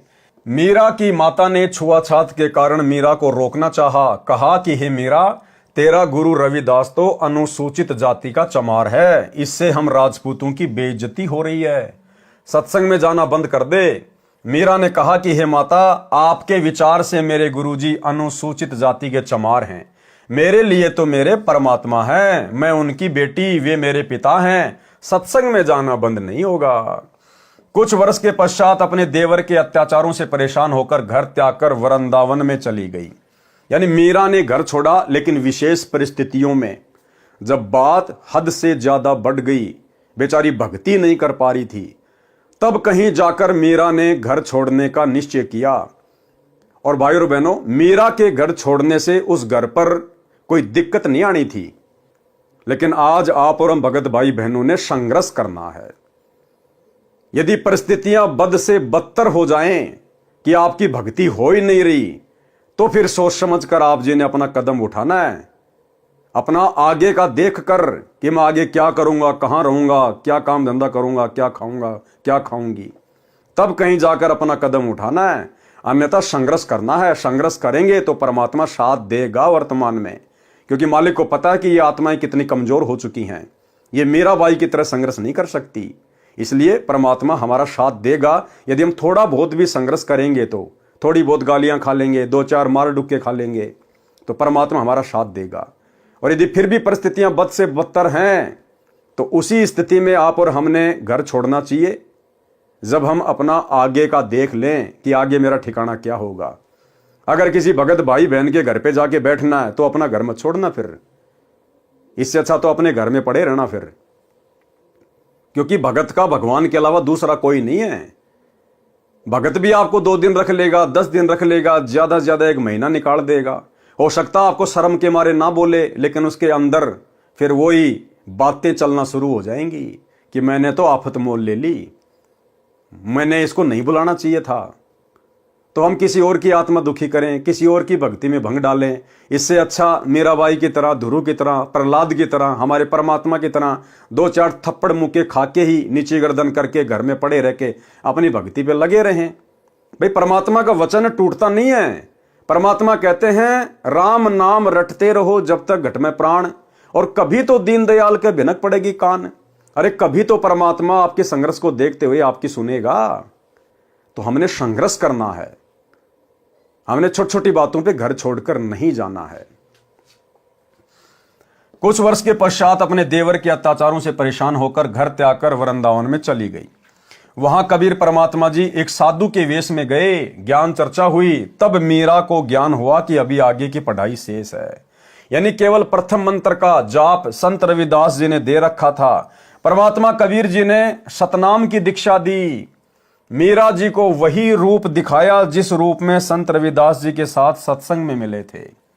मीरा जी का फिर मानव जन्म अब वर्तमान के भक्ति युग में होगा। देखो क्या कह रहे हैं परमात्मा। अब ये सारे रहस्य धीरे धीरे खुलने लग जाएंगे। ये चीजें तो आप और हमारे सामने आज आ रही हैं। और ये दास पिछले 8 वर्षों से साथ संगति के वीडियो के माध्यम से आप भाई बहनों को कहता आया है कि सतयुग से लेकर वर्तमान समय तक एक भी आत्मा पूर्ण मोक्ष प्राप्त नहीं कर पाई। कोई भी सतलोक नहीं जा पाया। हाँ, जो पहले के, जो कलयुग के पिछली पीढ़ी वाले समय निकल चुके हैं अनंत बार, उनमें असंख्य आत्माएं पार हो चुकी हैं। लेकिन वर्तमान जो ये चौकड़ी चल रही है चतुर्युग की, सतयुग, त्रेता, द्वापर और वर्तमान समय, और इन वर्षों में, लाखों वर्षों में परमेश्वर ने जितनी भी आत्माओं को प्रकट होकर अपनी शरण में लिया है, जिन बड़े बड़े महापुरुषों का, भक्तों का हम नाम सुनते हैं, 64 लाख भगत परमात्मा के 650 साल पहले हुए थे, अभी तक उनमें से एक भी आत्मा पार नहीं हो पाई, एक भी आत्मा। क्योंकि पार होने का समय तो ये है वर्तमान का। तो अब देखो गुरुदेव भगवान साथ संगति की प्रत्येक बातों का समर्थन करते जा रहे हैं, प्रत्येक बातों का। मीराबाई का भी पूर्ण मोक्ष नहीं हुआ अभी तक। क्या कह रहे हैं गुरुदेव? मीरा जी का फिर मानव जन्म अब वर्तमान के भक्ति युग में होगा, इस कलयुग की पिछली पीढ़ी में होगा। भाई और बहनों, कुछ दिन पहले साथ संगति में एक बहन आई थी हरियाणा से, जो अपने आप को मीराबाई कहा करती थी। तो भाई और बहनों, वो नकली मीराबाई है, वो वास्तव में मीराबाई नहीं है। उसने अपने विषय में झूठ फैलाया था कि मैं मीरा की आत्मा हूं, मीरा की आत्मा हूं। गुरुदेव क्या कह रहे हैं? उसका जन्म अब होगा, अभी हुआ नहीं है, यानी अब हो चुका होगा वर्तमान में। क्योंकि गुरुदेव ने मुक्ति बोध को लिखा कब? अपने जेल जाने के बाद, यानी 2014 के बाद गुरुदेव ने मुक्ति बोध को लिखा है। तो गुरुदेव कह रहे मीरा का मानव जन्म अब भक्ति युग में होगा। अब वर्तमान में हो सकता है हो चुका होगा ये पुस्तक लिखने के बाद। अगर हो चुका होगा तो मीरा तो मुश्किल से 7 या 8 वर्ष की होगी, और जबकि वो तो 60 साल की थी। और उसके बाद थोड़े समय के लिए वो साथ संगति में आई, अपने आप को मीरा उसने घोषित किया, और कुछ समय बाद साथ संगति से भी भाग गई और पंजाब के अमृतसर में जाकर गुरुद्वारे में बैठ गई। उसने अमृत छक लिया, यानी संत रामपाल जी के चरणामृत से उसका पेटा नहीं भरा, और पंजाब के अमृतसर में जाके गुरुद्वारे में जाकर सरदार नहीं बन गई। वो कटार वगैरह धारण कर ली, सर पे पगड़ी वगैरह धारण कर ली, और वहां पे अमृत छक लिया उसने।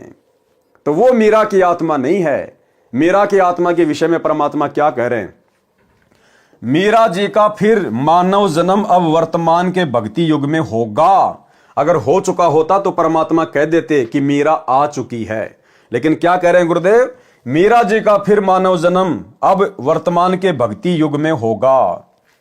तीनों नाम की दीक्षा मिलेगी, मोक्ष उसकी मर्यादा पर निर्भर करेगा। यानी गारंटी नहीं है कि अगर मीरा जी का वर्तमान में मानव जन्म हो गया, उसको शरण मिल गई, सार नाम मिल गया तो पार हो जाएगी। क्या कह रहे हैं गुरुदेव? मोक्ष उसकी मर्यादा पर निर्भर करेगा। इसलिए चाहे वर्तमान में नानक जी परमात्मा की शरण में आओ, चाहे मीराबाई आओ, चाहे धन्ना जी आओ, चाहे कोई कितना ही बड़ा महापुरुष या भगत जिनके नाम हैं पंडित रामानंद जी, धर्मदास जी, सर्वानंद जी, नीरू, नीमा, ये जितनी भी आत्माएं सब वर्तमान में आएंगी गुरुदेव की शरण में। तो गुरुदेव कह रहे शरण में आने से बात नहीं बनेगी भैया, मर्यादा फर्स्ट है। अगर मर्यादा में रहेंगे तो मोक्ष प्राप्त करेंगे, चाहे मीरा हो चाहे धर्मदास हो। तो इस भक्ति मार्ग में मर्यादाओं की कितनी बड़ी भूमिका है। और काल मर्यादा ही तुड़वाता है सबसे पहले, क्योंकि परमात्मा से दूर करने का सबसे अच्छा तरीका है भगत की मर्यादा तुड़वा दो। और बरवाला कांड के बाद गुरुदेव भगवान जो हमारी परीक्षा ले रहे हैं, आप सबको पता है, सतलोक आश्रम मैनेजमेंट हरियाणा ने, गुरुदेव के परिवार ने, इन कोऑर्डिनेटरों ने एक भी भगत की मर्यादा सुरक्षित नहीं छोड़ी। एक भी भगत की, सारे भक्ति विरुद्ध उल्टे काम और गुरुजी का ही नाम ले लेके संगत से करवा डाले। काल ने यही तो कहा था, जाओ जोग जीत संसारा, जीव न माने कहा तुम्हारा नाम ले वाद बधाऊं और याविद जीवों को भरमाऊं। कि तेरा ही नाम ले लेके कि गुरुजी का आदेश, गुरुजी का आदेश, पीड़ा पर्चा आ गया, गुरुजी का आदेश, और सबकी मर्यादा तोड़वा दूंगा। और गुरुजी का नाम ले लेके 2019 में कांग्रेस को वोट डलवा दिए, सपोर्ट करवा दिया। 2024 में बीजेपी को वोट डलवा दिए, सपोर्ट करवा दिया। नरेंद्र मोदी की रैलियों में धक्के खिला दिए। गांव धनाना में 1 करोड़ रुपए की लागत से भक्तों के दान से बैडमिंटन का स्टेडियम बना दिया, गुरुजी की मर्यादा तोड़वा दी। धनाना आश्रम में हॉस्पिटल का काम शुरू कर दिया 10 एकड़ में, जैसे आने वाले समय में सारे बीमार पड़ने वाले हैं। गुंडों की सीबीआई जांच के समर्थन में बैठा दिया, 5 लाख रुपए दे दिए राजपूत करणी सेना को। जाट आरक्षण में भक्तों को बैठा दिया, बिरानी आग में झोंक दिया, करोड़ों रुपए चंदे के रूप में दे दिए। गोहाना जाट धर्मशाला का 5वां फ्लोर बनवा रहे हैं जो 1 करोड़ रुपए में बनेगा। और दुनिया भर की नौटंकी पाखंड जिनकी कोई गिनती नहीं है। तो काल का यही तो सूक्ष्म दाव था जो सफल हो गया। और जो गुरुदेव के हीरे मोती लाल थे, जिनके लिए परमात्मा चारों युगों से भटक रहे हैं, जो विशेष आत्माएं हैं गुरुदेव की, परमात्मा ने उन आत्माओं को बरवाला कांड के बाद साध संगतियां शुरू करवा के उनकी भक्ति मर्यादा सुरक्षित रखवाने के लिए पहले ही साध संगति से जोड़ दिया।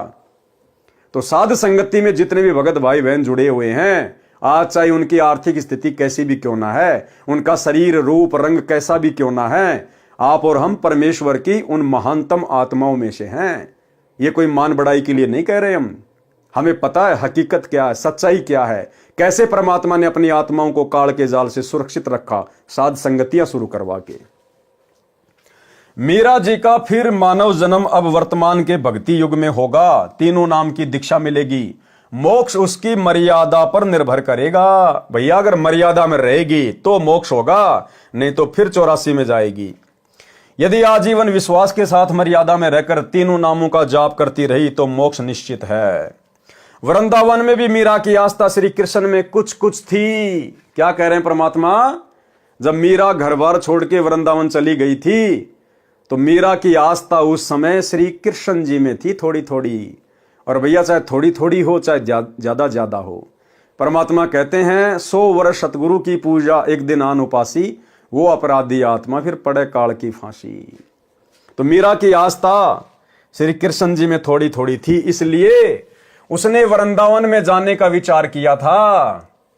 जब मीराबाई राणा के अत्याचारों से तंग आकर घर त्याग गई थी तो उस क्षेत्र में अकाल मृत्यु, महामारी, अकाल दुर्भिक्ष की मार शुरू हो गई थी।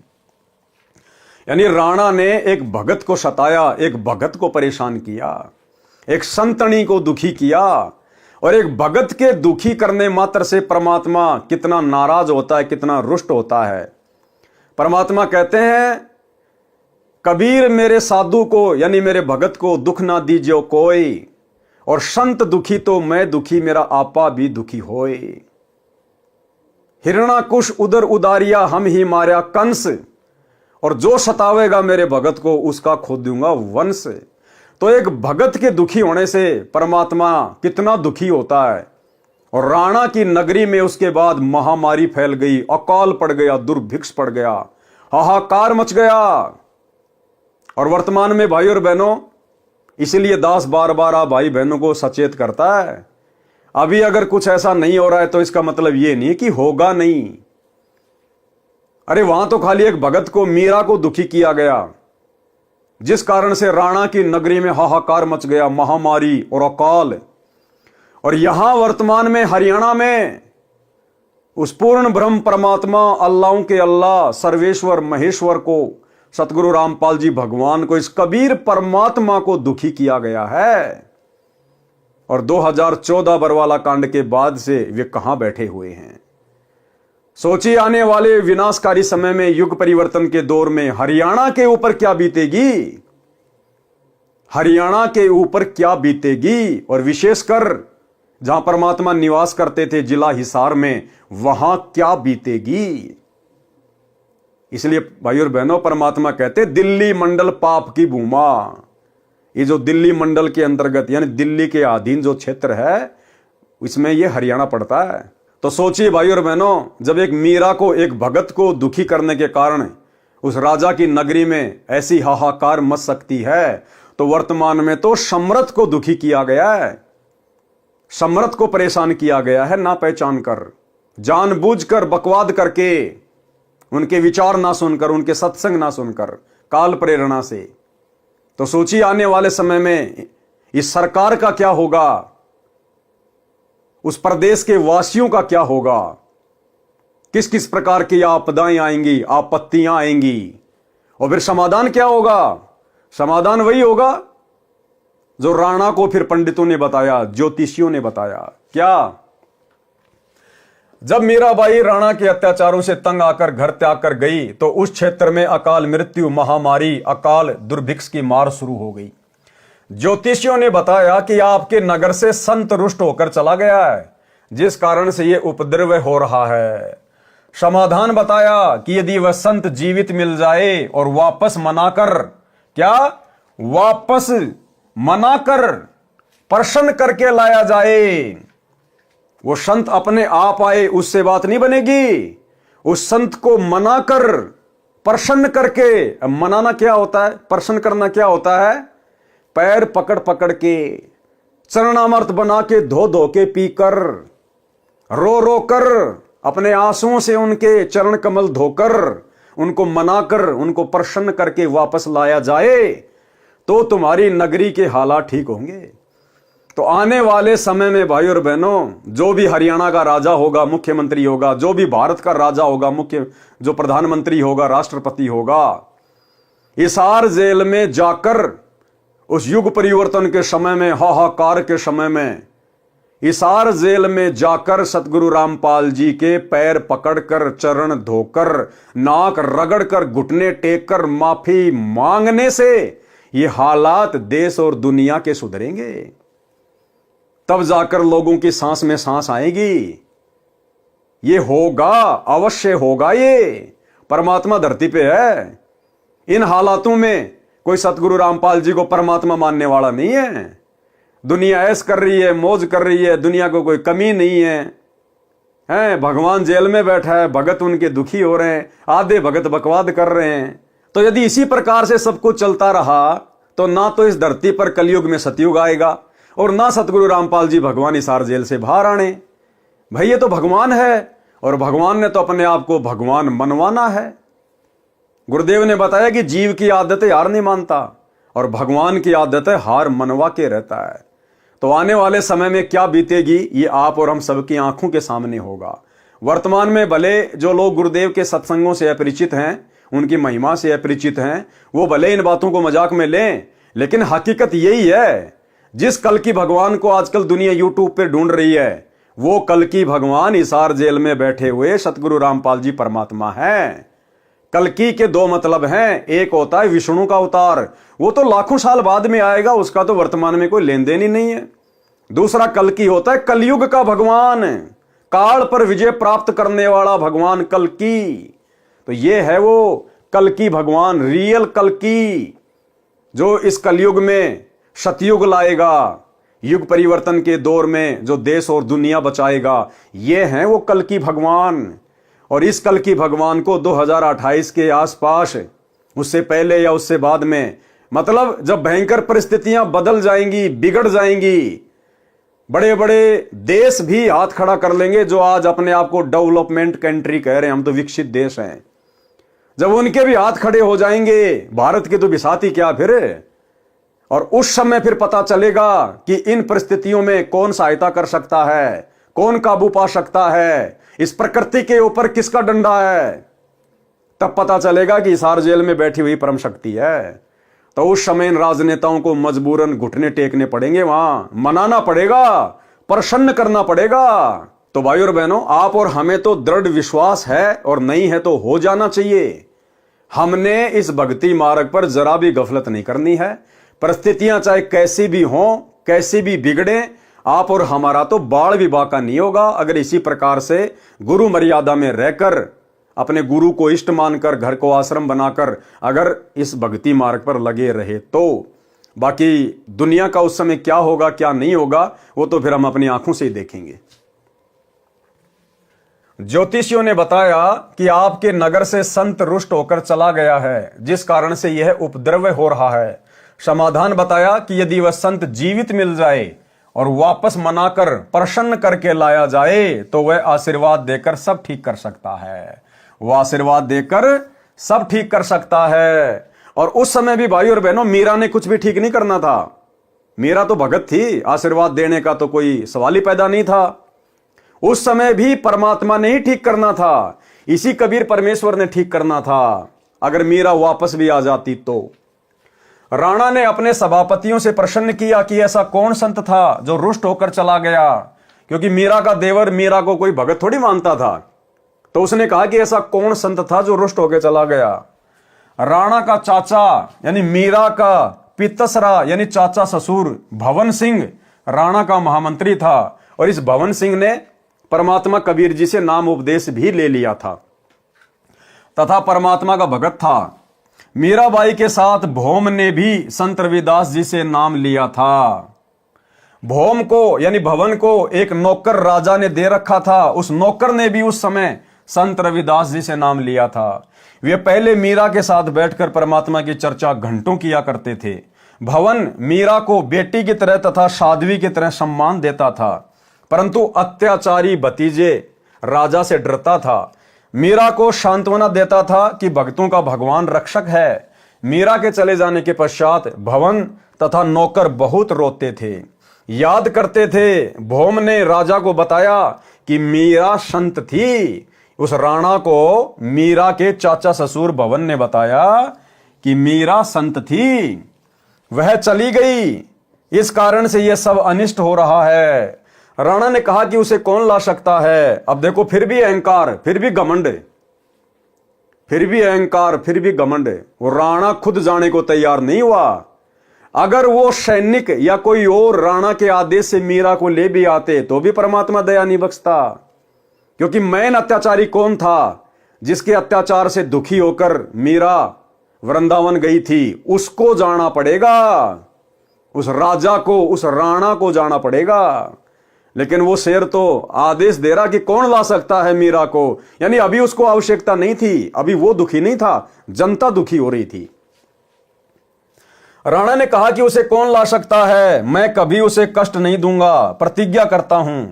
2 सिपाही जो मीरा की निगरानी के लिए छोड़ रखे थे, मीरा के साथ छाया की तरह साथ रहने का आदेश राणा ने दे रखा था। मीरा की प्रत्येक गतिविधि पर नजर रखने को कहा था। दोनों मीराबाई से ज्ञान चर्चा सुना करते थे, उसके कष्ट में रोया करते थे, कहते थे कि बहन विश्वास रखो, परमात्मा सब देख रहा है। मीरा के अचानक चले जाने से उसकी दशा भी खराब थी, घंटों रोते थे। उन दोनों ने खड़ा होकर सभा में कहा कि हम मीरा को लौटा ला सकते हैं यदि जिंदा मिल गई तो।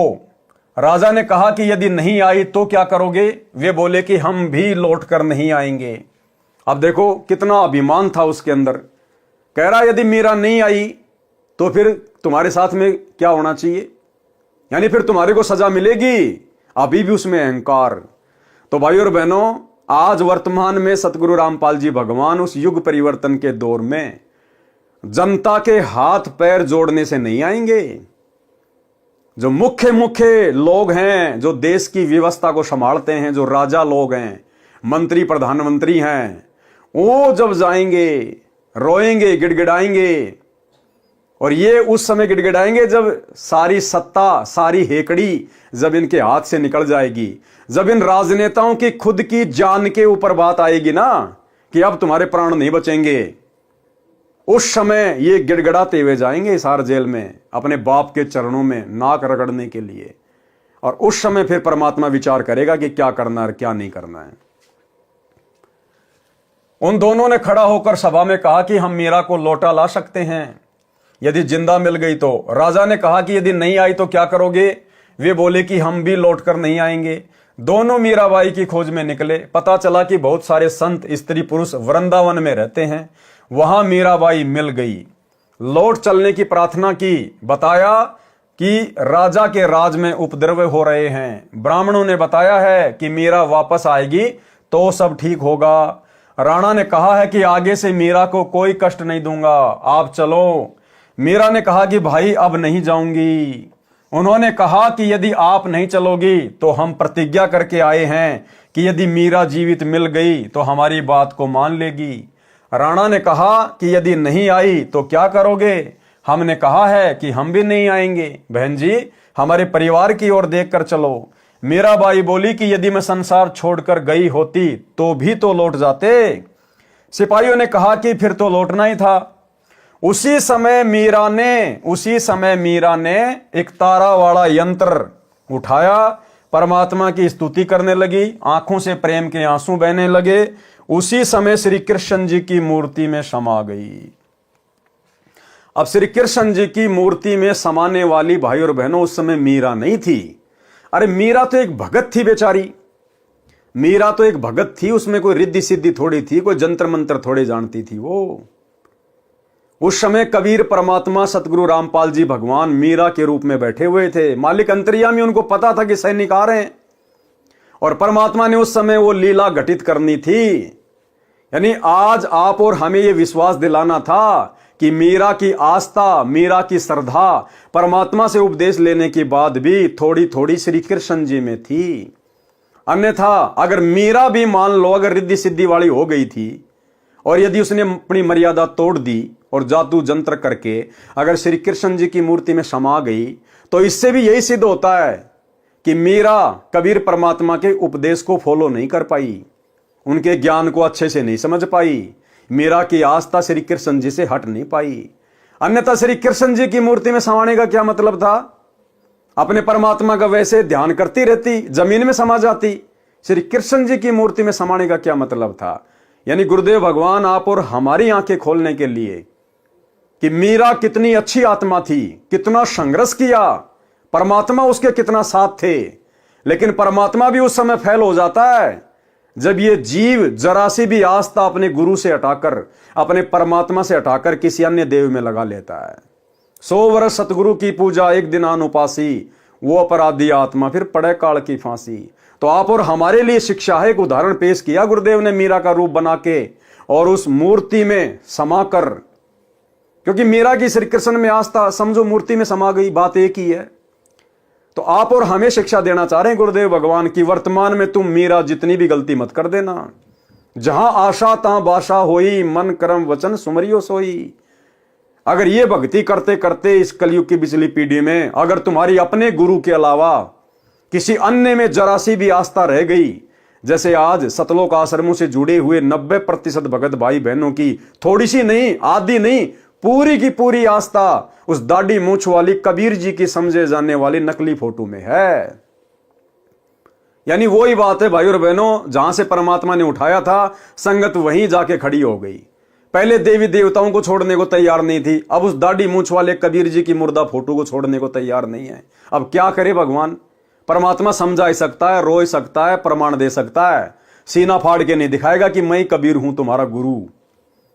तो ये तो हमने तत्व ज्ञान को आधार बनाकर ही समझना पड़ेगा। तो आप और हमारा सौभाग्य सात संगति से जुड़े हुए भाई बहनों का, जो परमात्मा ने आस्था और श्रद्धा का नामो निशानी खत्म कर दिया किसी अन्य देव में, महादेव में, और वो दाढ़ी मूंछ वाली कबीर जी की फोटो को परमात्मा ने हम सभी सत्सेवकों में प्रेरणा करके टूक टूक करवा दिया, फड़वा दिया, सोशल मीडिया पर वीडियो बनवा दिए दूसरे लोगों को भी संदेश देने के लिए। तो ये सात संगति गुरुदेव भगवान का विशेष मिशन है, 13वां यथार्थ कबीर पंथ है।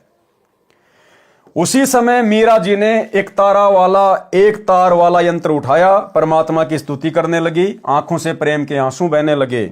उसी समय श्री कृष्ण जी की मूर्ति में समा गई। दोनों नौकरों ने लौटकर राणा को सभा में बताया। उस समय राजा अपने महामंत्री भवन के साथ शिकार खेलने जाने वाले थे। भौम तलवार तीर लेकर तैयार था।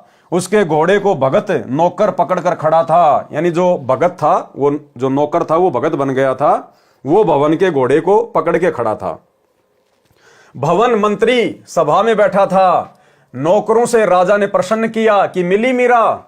नौकरों ने कहा कि मिली थी, मना कर दिया। भगवान की मूर्ति में समा गई। राजा अहंकारी था।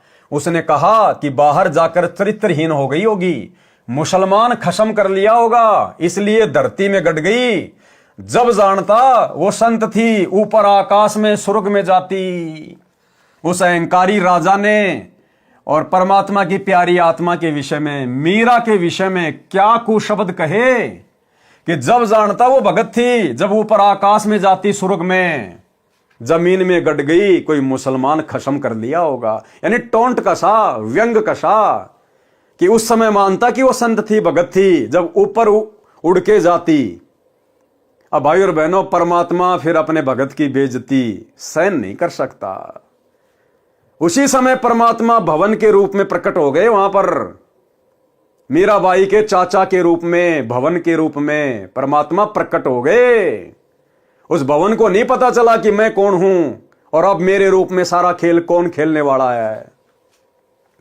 तब जानता वो संत थी, जब ऊपर आकाश में स्वर्ग में जाती। उस समय भवन भगत खड़ा हुआ और बोला, हे अपराधी। अब हमने पहले क्या पढ़ा, वो तो बहुत डरता था वो अपने भतीजे से। वो जो भवन था, महामंत्री था उसका, वो अपने भतीजे से डरता था। लेकिन उस समय क्या हुआ, तुरंत खड़ा हुआ बड़ी सभा में और क्या कहा अपने भतीजे को कि हे अपराधी। उस समय भाई और बहनों, वो सारी भूमिका, वो सारा रोल कबीर परमात्मा सतगुरु रामपाल जी भगवान ने अपने हाथ में ले लिया। जिस प्रकार आपने कबीर सागर के सरलार्थ में पढ़ा कि हनुमान जी द्रोणागिरी पहाड़ को उठाकर लंका ले गए।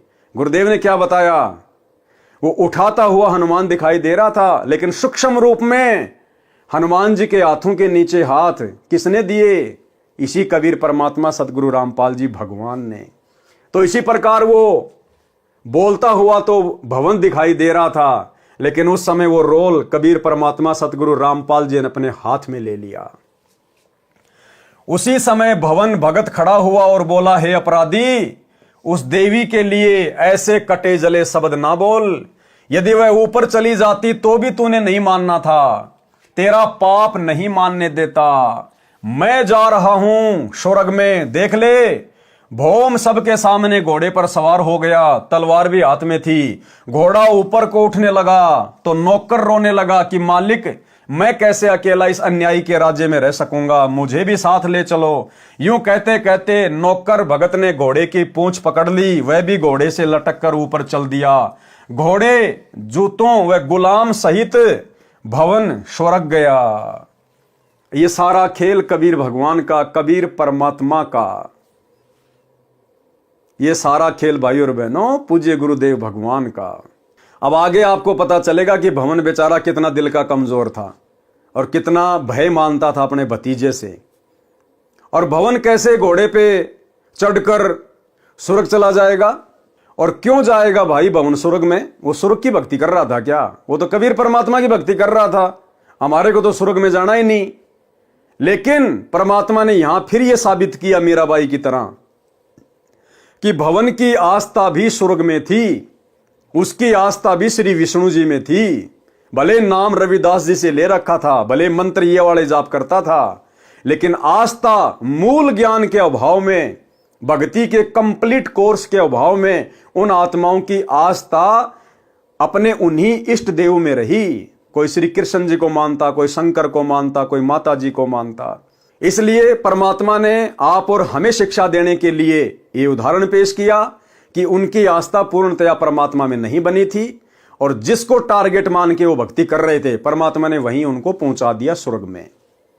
और उस अहंकारी राजा के सामने इस प्रकार की लीला दिखा के परमात्मा ने उसको भी भरी सभा में नीचा दिखाना था कि हो सकता है इस अन्याय का थोड़ा बहुत अहंकार टूट जाए।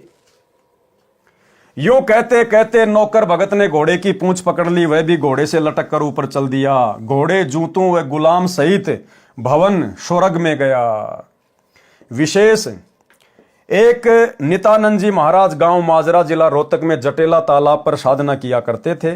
जटेला तालाब 4 गांव की सीमा पर माजरा की सीमा में है। गांव है माजरा, बिगावा, बास, अचीना आदि आदि। ये दादरी जिले के हैं। उनके विषय में कहा जाता है कि वे सशरीर ऊपर गए हैं। वे श्री विष्णु जी के पुजारी थे। उनको ऊपर जाते किसी ने आंखों तो नहीं देखा, परंतु पूर्ण विश्वास यही है। संत गरीबदास जी स्पष्ट करना चाहते हैं कि श्री रामचंद्र के साथ सब अयोध्यावासी स्वर्ग गए थे। राजा हरिश्चंद्र के साथ काशीवासी सब स्वर्ग गए थे, परंतु जन्म मरण न तो श्री रामचंद्र जी का समाप्त हुआ, वे श्री कृष्ण रूप में जन्मे फिर मरे, न राजा हरिश्चंद्र का जन्म मरण समाप्त हुआ, वे 10वें अवतार के रूप में आगे जन्म लेंगे। करोड़ों व्यक्तियों को मारकर कोरे पाप इकट्ठे करेंगे, नरक में गिरेंगे। नित्यानंद जी तथा भौम जैसों की गिनती क्या की जाए। केवल कबीर परमात्मा की सत्य साधना 3 बार दीक्षा वाली अधिकारी से लेकर करने से जन्म मरण सदा के लिए समाप्त हो जाता है। वर्तमान में मेरे यानी संत रामपाल के अतिरिक्त विश्व में किसी को 3 बार की दीक्षा देने का अधिकार नहीं है। ये वीडियो के माध्यम से मेरा इलेक्ट्रॉनिक शरीर हजारों वर्ष कलयुग में दीक्षा देगा। अरब खरब मानव स्त्री पुरुष जो दीक्षा लेकर मर्यादा में रहकर आजीवन भक्ति करेंगे तो मोक्ष में कोई शंका नहीं है। भवन मंत्री भगत की रक्षा परमात्मा ने की, यानी ये जो घटना है जब भवन घोड़े सहित स्वर्ग में गया था, उससे पहले की घटना है कि क्या घटना घटी थी जो परमात्मा ने उसकी रक्षा की। और इस घटना से आपको समझ में आएगा कि घोड़े के ऊपर उस समय भवन के रूप में स्वर्ग जाने वाला कौन था। भवन मंत्री भगत की रक्षा परमात्मा ने की। भगत भवन महामंत्री था, राजा का चाचा था तथा बहुत वफादार था। राणा अपना चाचा होने के नाते तथा निष्कपट से सेवा करने के कारण भवन पर बहुत विश्वास करता था। भवन को परमात्मा पर पूर्ण विश्वास था। एक अन्य मंत्री चाहता था कि मैं महामंत्री बनूं तो सब कमांड मेरे हाथ में आ जाए। अब महामंत्री भवन के अधीन रहना पड़ता है, वह जो कहता है वही करना पड़ता है, मेरी नहीं चलती। राजा के सामने महामंत्री भवन की निंदा करता रहता था, परंतु राजा को विश्वास नहीं हो रहा था कि मेरे चाचा मेरे विरुद्ध चल सकता है या मेरे राज्य को हड़पना चाहता है। परंतु दुष्ट मंत्री को चैन नहीं था। राजा महामंत्री भवन को शिकार करने के समय या किसी अन्य शहर में जाना होता था तो सदा साथ रखता था। शिकार करने जाते थे, भवन जीव नहीं मारना चाहता था, परंतु राजा को नाराज भी नहीं करना चाहता था, इसलिए काठ की यानी लकड़ी की तलवार बनाकर लोहे की म्यान में डाल रखी थी। बाहर से तो तलवार तेज धार वाली लगती थी, अंदर लकड़ी का टुकड़ा था। भवन शिकार के समय राजा से दूसरी ओर घोड़ा दौड़ा ले जाते थे, कोई जीव हिंसा नहीं करते थे। भवन का परमात्मा पर अटूट विश्वास था। जो भी कार्य गलत होता तभी कहते कि परमात्मा जो करता है अच्छा करता है। अच्छा हुआ, अच्छा हुआ। किसी ने मंत्री को बताया कि भवन महामंत्री ने काठ की तलवार ले रखी है, कहता है कि जीव हिंसा नहीं करनी चाहिए। चापलूस मंत्री ने भवन के पीछे से उसकी तलवार देखी, वास्तव में लकड़ी की थी। 1-2 को और दिखाई, 3-4 ने आंखों देखी। चापलूस मंत्री ने सबसे कहा कि भवन अपने भतीजे को मरवाना चाहता है, स्वयं राज्य चाहता है। भाइयों, मेरे साथ राजा के पास चलो। मंत्री अपनी मंडली को लेकर राजा के यहां पेश हुआ। सबने एक सुर में कहा कि राजन, हम आंखों देख कर आए हैं, भवन आपका रक्षक नहीं है, आपको धोखा दे रहा है, काठ की तलवार ले रखी है, आप स्वयं मंगा कर देखें, हम पर विश्वास ना करें। देखो भाई और बहनों, जब भगत की नीयत सच्ची होती है ना, अब भुवन ने वो काठ की तलवार क्यों रखी?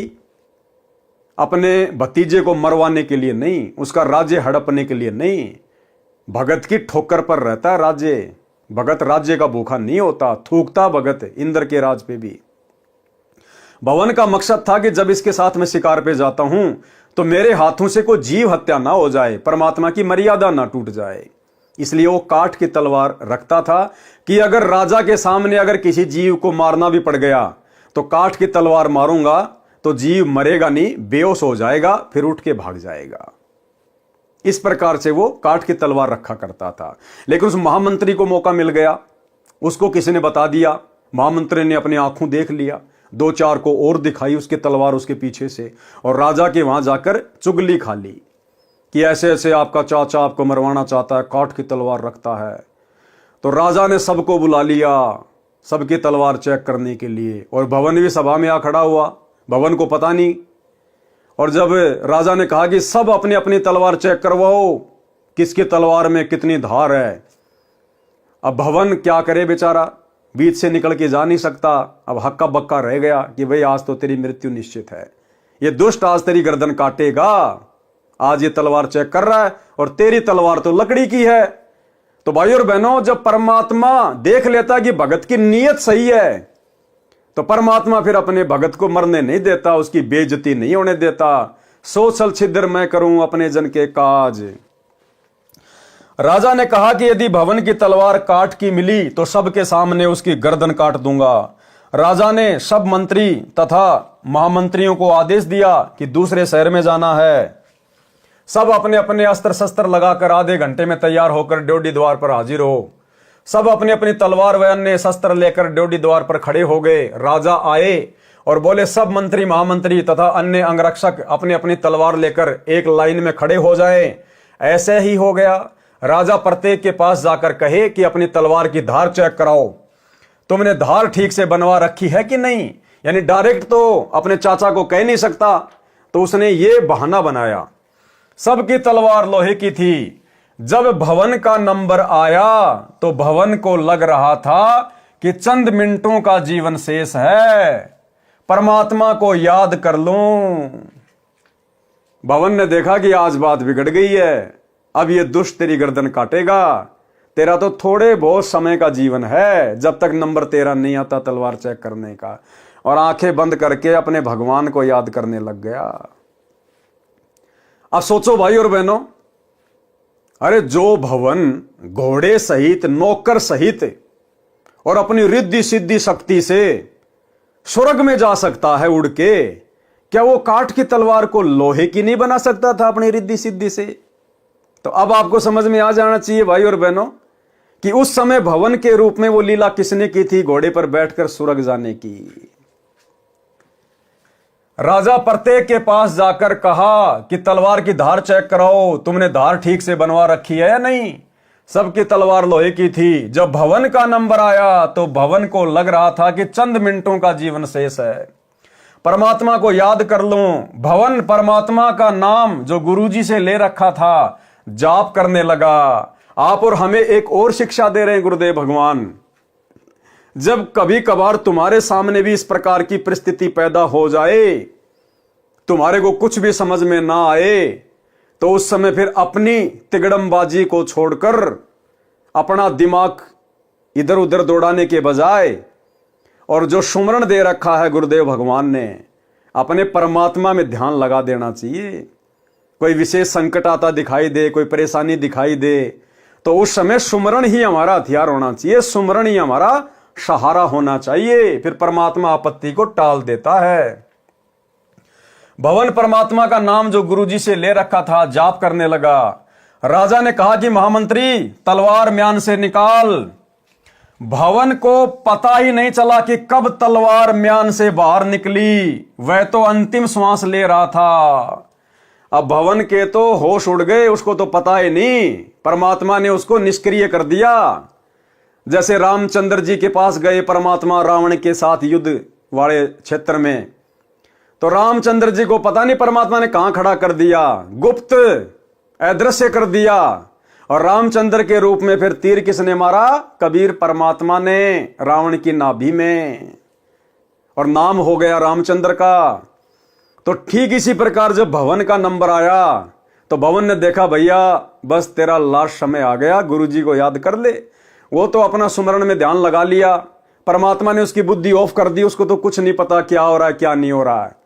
और उस समय वो दुनिया को भवन दिखाई दे रहा था, लेकिन उसी समय सूक्ष्म रूप में परमात्मा आ गए और तलवार निकाली। भवन को नहीं पता कब तलवार निकल गई, कब चेक हो गई।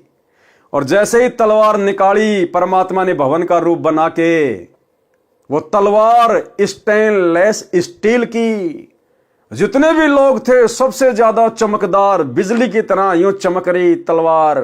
सब लोग हक्का बक्का रह गए, अरे इसके पास में ऐसी गजब की तलवार कहां से आ गई, अभी तो हमने अपनी आंखों से देखा था लकड़ी की तलवार थी।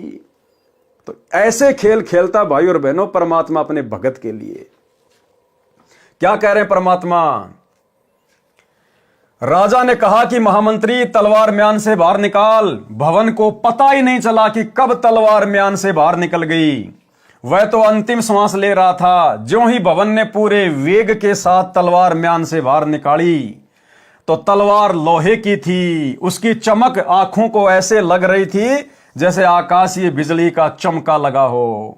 देखने वाले जो आंखों देख चुके थे कि भवन की तलवार लकड़ी की थी, उनको अपनी आंखों पर भरोसा नहीं हो रहा था। इस घटना के पश्चात भवन की आस्था परमात्मा में पूर्ण रूप से दृढ़ हो गई, परंतु दुष्ट मंत्री बाज नहीं आया। तो भाई और बहनों, ये सारी की सारी जो कथाएं हैं, जो कहानियां हैं, ये गुरुदेव भगवान आप और हमारे विश्वास को वर्तमान में इस कलयुग की पिछली पीढ़ी में अपने चरणों में दृढ़ करने के लिए लिख रहे हैं कि आप लोगों ने भी इतना विश्वास अपने गुरुदेव भगवान पर होना चाहिए। उसके बाद परमात्मा ना जाने आपके रूप में क्या क्या खेल खेल देगा, होनी को अनहोनी कर देगा। साहिब से सब होता है, बंदे से कुछ नहीं, वो राई से पर्वत कर दे, फिर पर्वत से राई। परमात्मा जो चाहे सो कर दे, भरम पड़ो मत कोई। और सेव दड़ पर शीश चढ़ाया, पाछे करी रसोई।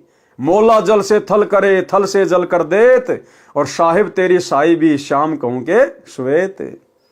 तो यह आप और हमारे लिए शिक्षा है कि अपने गुरु पर अगर विश्वास करो तो इतना करो जैसे भवन ने किया। फिर देखना परमात्मा कैसे आपत्तियों के बादल शीतल हवा चला के टाल देता है। परंतु दुष्ट मंत्री बाज नहीं आया, लेकिन जो मंत्री था, जो महामंत्री बनना चाहता था भवन को हटवा कर, वो अपनी हरकतों से बाज नहीं आया। और फिर एक ऐसी घटना और घट गई। परमात्मा जो करता है अच्छा करता है। परमात्मा इस घटना के माध्यम से भी हमें यह संदेशा देना चाहते हैं कि भगत के जीवन में भक्ति करते करते समय चाहे कैसे ही ओछी मंदी घटना घटित क्यों ना हो जाए, वो भगत के लिए बहुत हितकारी है, लाभकारी है। क्योंकि भविष्य का सतगुरु को पता होता है, हमें पता नहीं होता। तो भगत ने कभी भी अपने आप को कमजोर नहीं पड़ने देना। चाहे कैसे भी टाइम पास हो रहा है, चाहे छोटी मोटी कोई आपत्ति भी क्यों ना आ जाए, भक्ति करते करते परमात्मा पहाड़ जैसी आपत्ति को हल्के में टाल रहा होता है। उनका ऑपरेशन बैकग्राउंड में चालू रहता है। परमात्मा जो करता है अच्छा करता है। एक दिन राजा व महामंत्री और मंत्री कहीं जाने की तैयारी में खड़े थे। राजा मंत्रियों से बातें भी कर रहा था तथा तलवार को निकालकर उसकी धार देखने लगा।